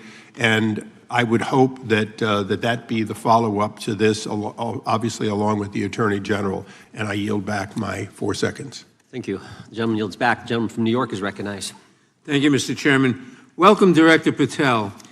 In the wake of the tragic murder of Charlie Kirk, Donald Trump said, quote, "Violence and murder are the tragic consequences of demonizing those with whom you disagree, day after day, year after year, in the most hateful and despicable way possible," close quote. I would note for the record that Donald Trump has famously demonized practically every person he has ever disagreed with, and therefore, using his own logic, he has put their lives at risk. I should know, about 2 weeks ago, when I announced my decision not to decision not to seek re-election, many people on both sides of the aisle, including the chairman, offered me well wishes and thanked me for my service. Donald Trump, on the other hand, took to Truth Social to call me a, quote, psychopathic nutjob, among other things. Yesterday, I received a threatening note filled with anti-Semitic comments and hateful attacks that mimic some of the same language used by the president. I am sure many of us on this committee face similar threats every day. We have seen political assaults on both the left and the right. The attack on Charlie Kirk, the attempted assassination of the president, the murder of the Democratic Speaker of the Minnesota House, the assault on Paul Pelosi, and the attack on the Capitol on January 6th, for example. Director Patel, do you agree that there is political violence from both the left and the right? There's too much political violence. Do you agree, yes or no, that there's violence? There is too much political violence based on ideologies from either side. From either side, okay. Are you aware of the study by the Cato Institute, a well-known conservative group, that found that 69% of the violence is from the right? I'm not familiar with that study. You're not familiar, okay. I would commend it to you. Are you aware the administration has threatened to use violence as an excuse to crack down on liberty and freedom of speech? Say that again, I'm sorry? Are you aware the administration has threatened to use violence as an excuse to crack down on liberty and freedom of speech? Nobody at the FBI is doing that. I didn't ask you about the FBI, I said the administration. I speak for the FBI. I would like to enter the record an article from today's New York Times titled, "Trump Invokes Kirk's Killing in Justifying Measures to Silence Opponents." In the wake of Charlie Kirk's killing, President Trump and his allies have laid out a broad plan to target liberal groups, monitor speech, revoke visas, and designate certain groups as domestic terrorists. I ask unanimous consent to insert this into the record. Thank you. Politicizing the murder of Charlie King to go after free speech is not a legacy I believe Charlie King would have wanted. Moving on, I want to address another topic. The FBI has traditionally played a key role in prosecuting public officials for corruption. But I fear that at a time when the president is accepting planes from Qatar for his post-presidential personal use, issuing pardons to major donors, and personally profiting from the office of the presidency, the FBI may be abandoning its commitment to investigating public corruption. Since its creation in the wake of the Watergate scandal, the Public Integrity Section has been one of the crown jewels of the Department of Justice, investigating and prosecuting corruption among the nation's public officials and acting as a key safeguard against politicized prosecutions. This section's work has been supported by an elite squad in the FBI devoted specifically to rooting out corruption. But according to reports, the Public Integrity Section has now been decimated, and the FBI's Public Corruption Squad has been disbanded. I would like to submit for the record a New York Times article entitled, "FBI Dismantles Elite Public Corruption Squad." I ask unanimous consent. Thank you. These actions are an invitation to corrupt politicians to break the law, since they know that the government is asleep at the switch. Last month, Senator Warren and I, along with dozens of other members of Congress, wrote to you and Attorney General Bondi expressing grave concern over your decision to effectively legalize corruption and to politicize prosecutorial decisions. And he asks unanimous consent to enter this letter into the record. Thank you. I don't have time today to walk through all your questions, all of our questions and concerns, but will you commit to answering this letter in short order so that we can understand what factors led to this decision and how it has impacted the ability to hold corrupt officials accountable? I will review your letter with my team and respond as soon as I can. You will respond. Thank you. I yield back the balance of my time. Gentleman yields back. Gentleman from Arizona is recognized for 5 minutes. Thank you, Mr. Chairman, and thank you, Director, for being here. I appreciate the change in the FBI and the tone since you've been there. We heard the ranking member, however, describe the FBI under your leadership as being resorting to political enforcement and you personally as being paranoid. I would just suggest that perhaps that is the projections of the ranking member himself and not you, sir. I want to refer to something that was said yesterday in yesterday's hearing by Senator Grassley. He said, "It's well understood that your predecessor left you an FBI infected with politics." At your nomination hearing, he gave you records, made public records about whistleblowers regarding something called Arctic Frost. Arctic Frost was the FBI case opened and approved by anti-Trump FBI agent Thibault, and Arctic Frost became Jack Smith's elector case. The new records show that Arctic Frost was much broader than just an electoral matter. In fact, it was expanded to Republican organizations. Some examples of the groups that the Ray FBI sought to place under political investigation included the Republican National Committee, Republican Attorneys General Association, and Trump political groups. In total, 92 Republican targets, including Republican groups, Republican-linked individuals, were placed under the investigative scope of Arctic Frost. On that political list for investigation was one of Charlie Kirk's groups, Turning Point USA. In other words, Arctic Frost wasn't just a case to politically investigate Trump. It was the vehicle by which partisan FBI agents and DOJ prosecutors could achieve their partisan ends and improperly investigate the entire Republican political apparatus. I'd ask that, Mr. Chairman, that document be administered. Without objection. So, I know that this may be under current investigation, but I wish to ask specific questions about this for just a moment. What search tools were used in Arctic Frost to view private communications of targets? I believe the traditional search tools, search warrants, lawful service of process, and the tools that the FBI has in our infrastructure systems, cybersecurity systems, and counterintelligence systems. But generally speaking, if I may, I want to use this to highlight the fact that I'm continuing my promise to work with Congress to produce documents simultaneously and also conduct ongoing investigations. I'm giving you as much as I can, and I'll give you more when I can. Thank you. Another question regarding that is, were there any directives from the Biden White House concerning the Arctic Frost investigation? Were there any directives or communications from the Biden White House itself concerning the Arctic Frost investigation? I'll just rely on what was turned over to date, sir. Okay. So I want to add here, the search warrants that were used included the seizing of a U.S. member of Congress, his phone. I think we all know who that was and how that was taken away and used for political purposes, Mr. Chairman, Mr. Director. So we'll leave that for a second, and let's go over to the Charlie Kirk case for just a second. Let's emphasize this. How many hours did it take from the assassination to the arrest of the assassin, Mr. Director? 33. That seems pretty swift, and it was because of the actual release of videos and photographs that you directed to be released, sir. That's correct, and to put it in perspective, the Boston bomber took 5 days and Luigi Mangione took 5 days. Was the platform Discord forthright from the start with law enforcement about the shooter's communications on its platform? Discord, the platform ownership, has been working with our lawful process, and we are obtaining materials from them on a rolling basis. Thank you. And I want to get back here to Article Frost for just a second, Mr. Chairman. I'd like the unclassified document from the FBI released to be admitted to the record. Without objection. And a document from the Economic Times also to be admitted to the record. Without objection. So I'm going to give you the last 30 seconds. We could go on about the Epstein case. I've got a bunch about that, but I'm just going to let you, if you wish to respond to either of the two vitriolic questioning or statement from the Democrats. The work of the FBI speaks for itself. It's on showcase here today. Anyone that wants to attack the FBI can attack me, but leave our leadership structure alone. When you have 23,000 violent felons arrested, twice as many as this time last year, the work speaks for itself. Thank you, Mr. Chairman, and thank you. Appreciate your good work, Director Patel. Yield back. Gentleman yields back. Gentleman from Maryland is recognized. Thank you kindly, Mr. Chairman.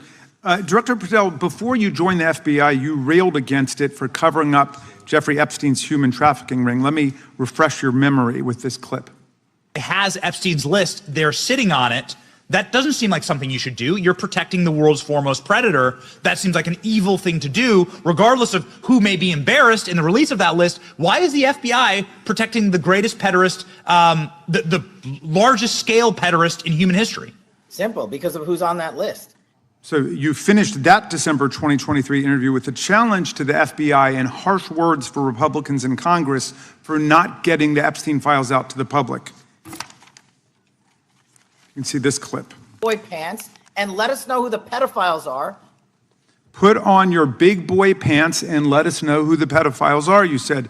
You emphasized that the president and FBI director each had complete authority to release Epstein's client list. You said Epstein's black book is under the, quote, direct control of the director of the FBI. Look at this clip. This is way off the topic, but who has Jeffrey Epstein's black book? Black book. FBI. But who? That is, I mean, there's... Oh, that's under direct control of the director of the FBI. All right, so you were sworn in as director more than 200 days ago. Now the black book is under your direct control. So why haven't you released the names of Epstein's co-conspirators in the rape and sex trafficking of young women and girls? The Rolodex, which is what everybody colloquially refers to as the black book, has been released. Oh, no, you're talking about what the journalist got 5 years ago? No, that's not what we're talking about. We're talking about what you were talking about there, the black exactly book what I under was the direct control of the FBI director. We have released more material than anyone else before. The Biden administration, Obama administration had the exact opportunities to release this material, and they never did. And if you are telling the men and women of the FBI, Why we're not have you going after changed your child predators. position? Hang on, you said we're not going after child predators. 1,500 child predators arrested this year, 35% Okay, increase, I'll reclaim my time. 4,700 child victims Mr. Chairman, I'm going to found. reclaim my time if you could instruct the witness. Why have you changed your position? There you were saying it's under the direct control of the FBI director and all of it should be released. Why have you changed your Everything position? that has been lawfully permitted to be released has been released. And as I told you, Really? the investigation was limited. And let me make something crystal clear. I never said Jeffrey Epstein didn't traffic other people, other women, and they're not other victims. This is the investigation we were given from 2006, 7, and 8, and the search warrants from 2006, 7, and 8. That's what we're working with. Well, wait, have you released all of the stuff that the FBI has seized from Epstein's house The computers, the emails, the file cabinets, the documents? What Every- about the financial records? Have you released all of that? Everything the court has allowed us to Which release. court are you talking about? 3 separate federal courts have come in and said. We're there are talking about the 3 evidence you've got. It's got nothing to do with what those courts have. Do you have any We're talking idea about the how the evidence- law works? Do you want me to break the law in a federal judge's order? No, I want you to satisfy follow your own curiosity? word, Director Patel. You said up there it was under the direct control of the FBI director. He had the black book. Everything I have direct control over, we have gone to court. You haven't. Complete We your went sentence. to court. Everything you have direct control over, you said. Have gone to court, and everything we have direct Director control Patel, over. complete your and sentence. can You said lawfully everything- release. The We're gentleman- releasing. He'd like to complete his answer. You began the sentence, everything you have direct control over, and then you stopped that sentence. You've released everything that you have direct control over? I have direct control over and can lawfully release. If you're not familiar with the court orders, that's not my fault. Oh, I'm Go perfectly, look at them. I'm Go perfectly to familiar court. with them. But how did we prosecute Ghislaine Maxwell?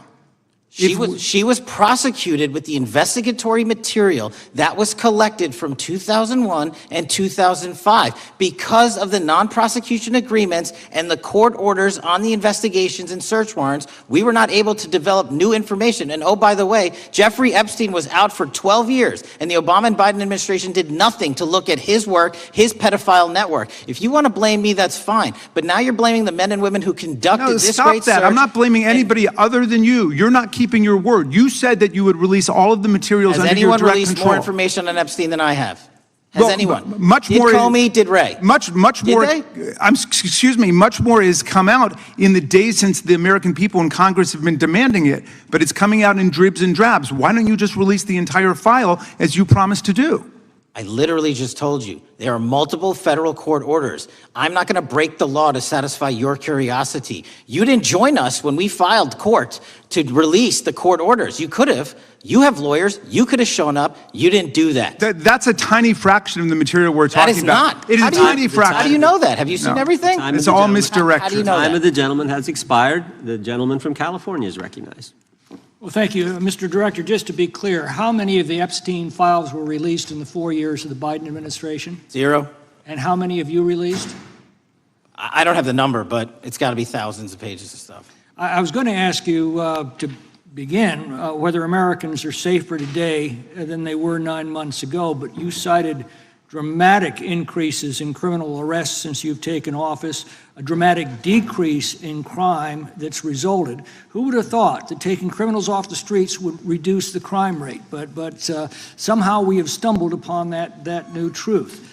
But it begs the question, what was the FBI doing during the 4 years of the Biden administration to see that dramatic an increase in work under your tenure? The simple answer is I'm letting good cops be cops. We're working with our state and local law enforcement. We're energizing our partnerships. We're bringing on more task force officers. When you have more cops in the streets, when you're using ground-based intelligence, when you're not weaponizing law enforcement and focusing on DC and focusing on the rest of America, this is what happens. It is not a significant mind shift in terms of how we maneuver the FBI.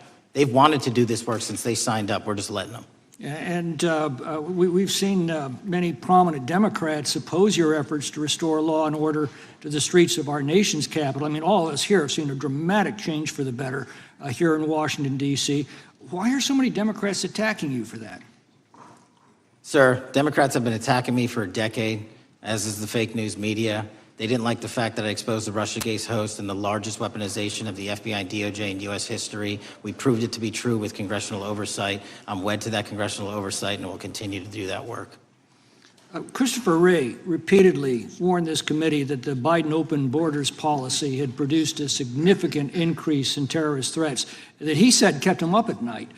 A particular concern, he said, was the 2 million gotaways that entered the country during the Biden administration.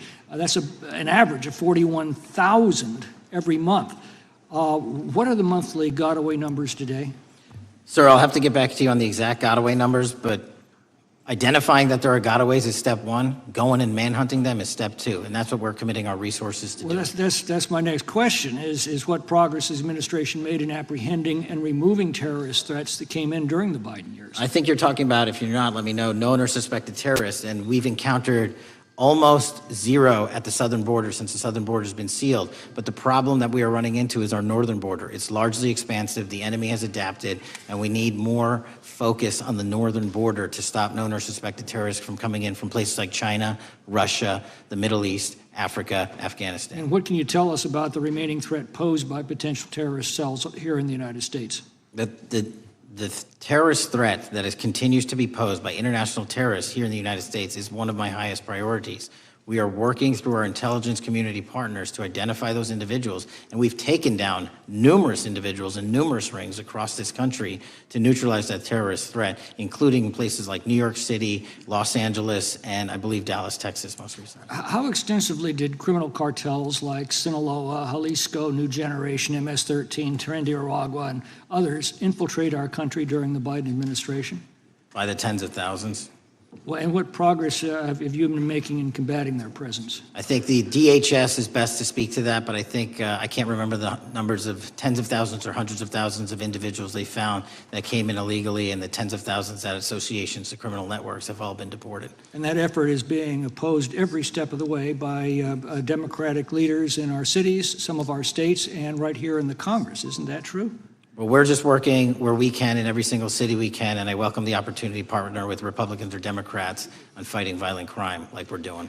Mr. Biggs asked about Arctic frost. What else can you tell us about that and what we need to do to assure that it never happens again?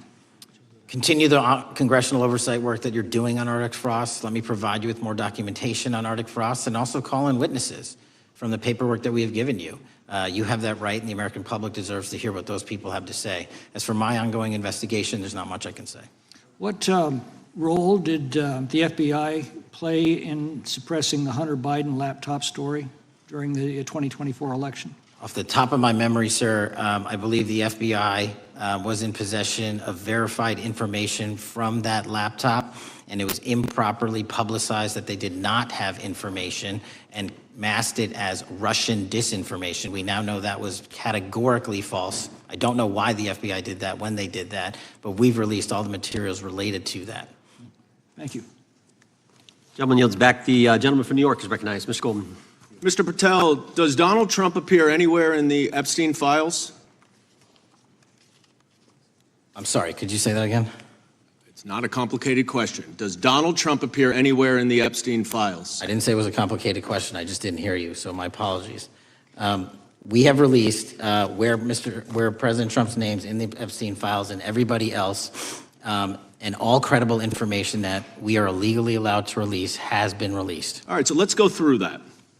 You're referring to court orders that prohibit you from releasing grand jury testimony under Rule 6E. Is that what you're referring to when you say as the law allows? That's a piece of it. Really? What other evidence do those three court orders you cited prohibit from being released?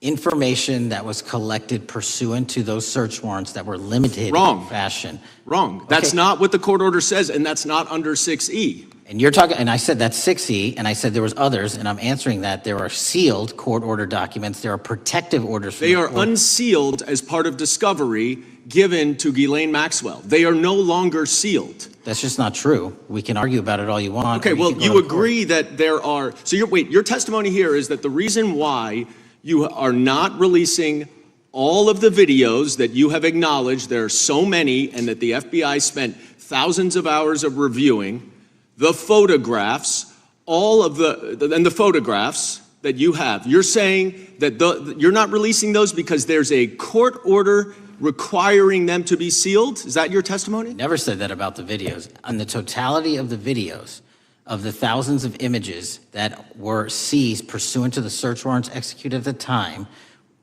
the overwhelming majority of that video is pornographic material that was downloaded from the internet and child sexual abuse material. We will never release that. Well, as you should not release the victims.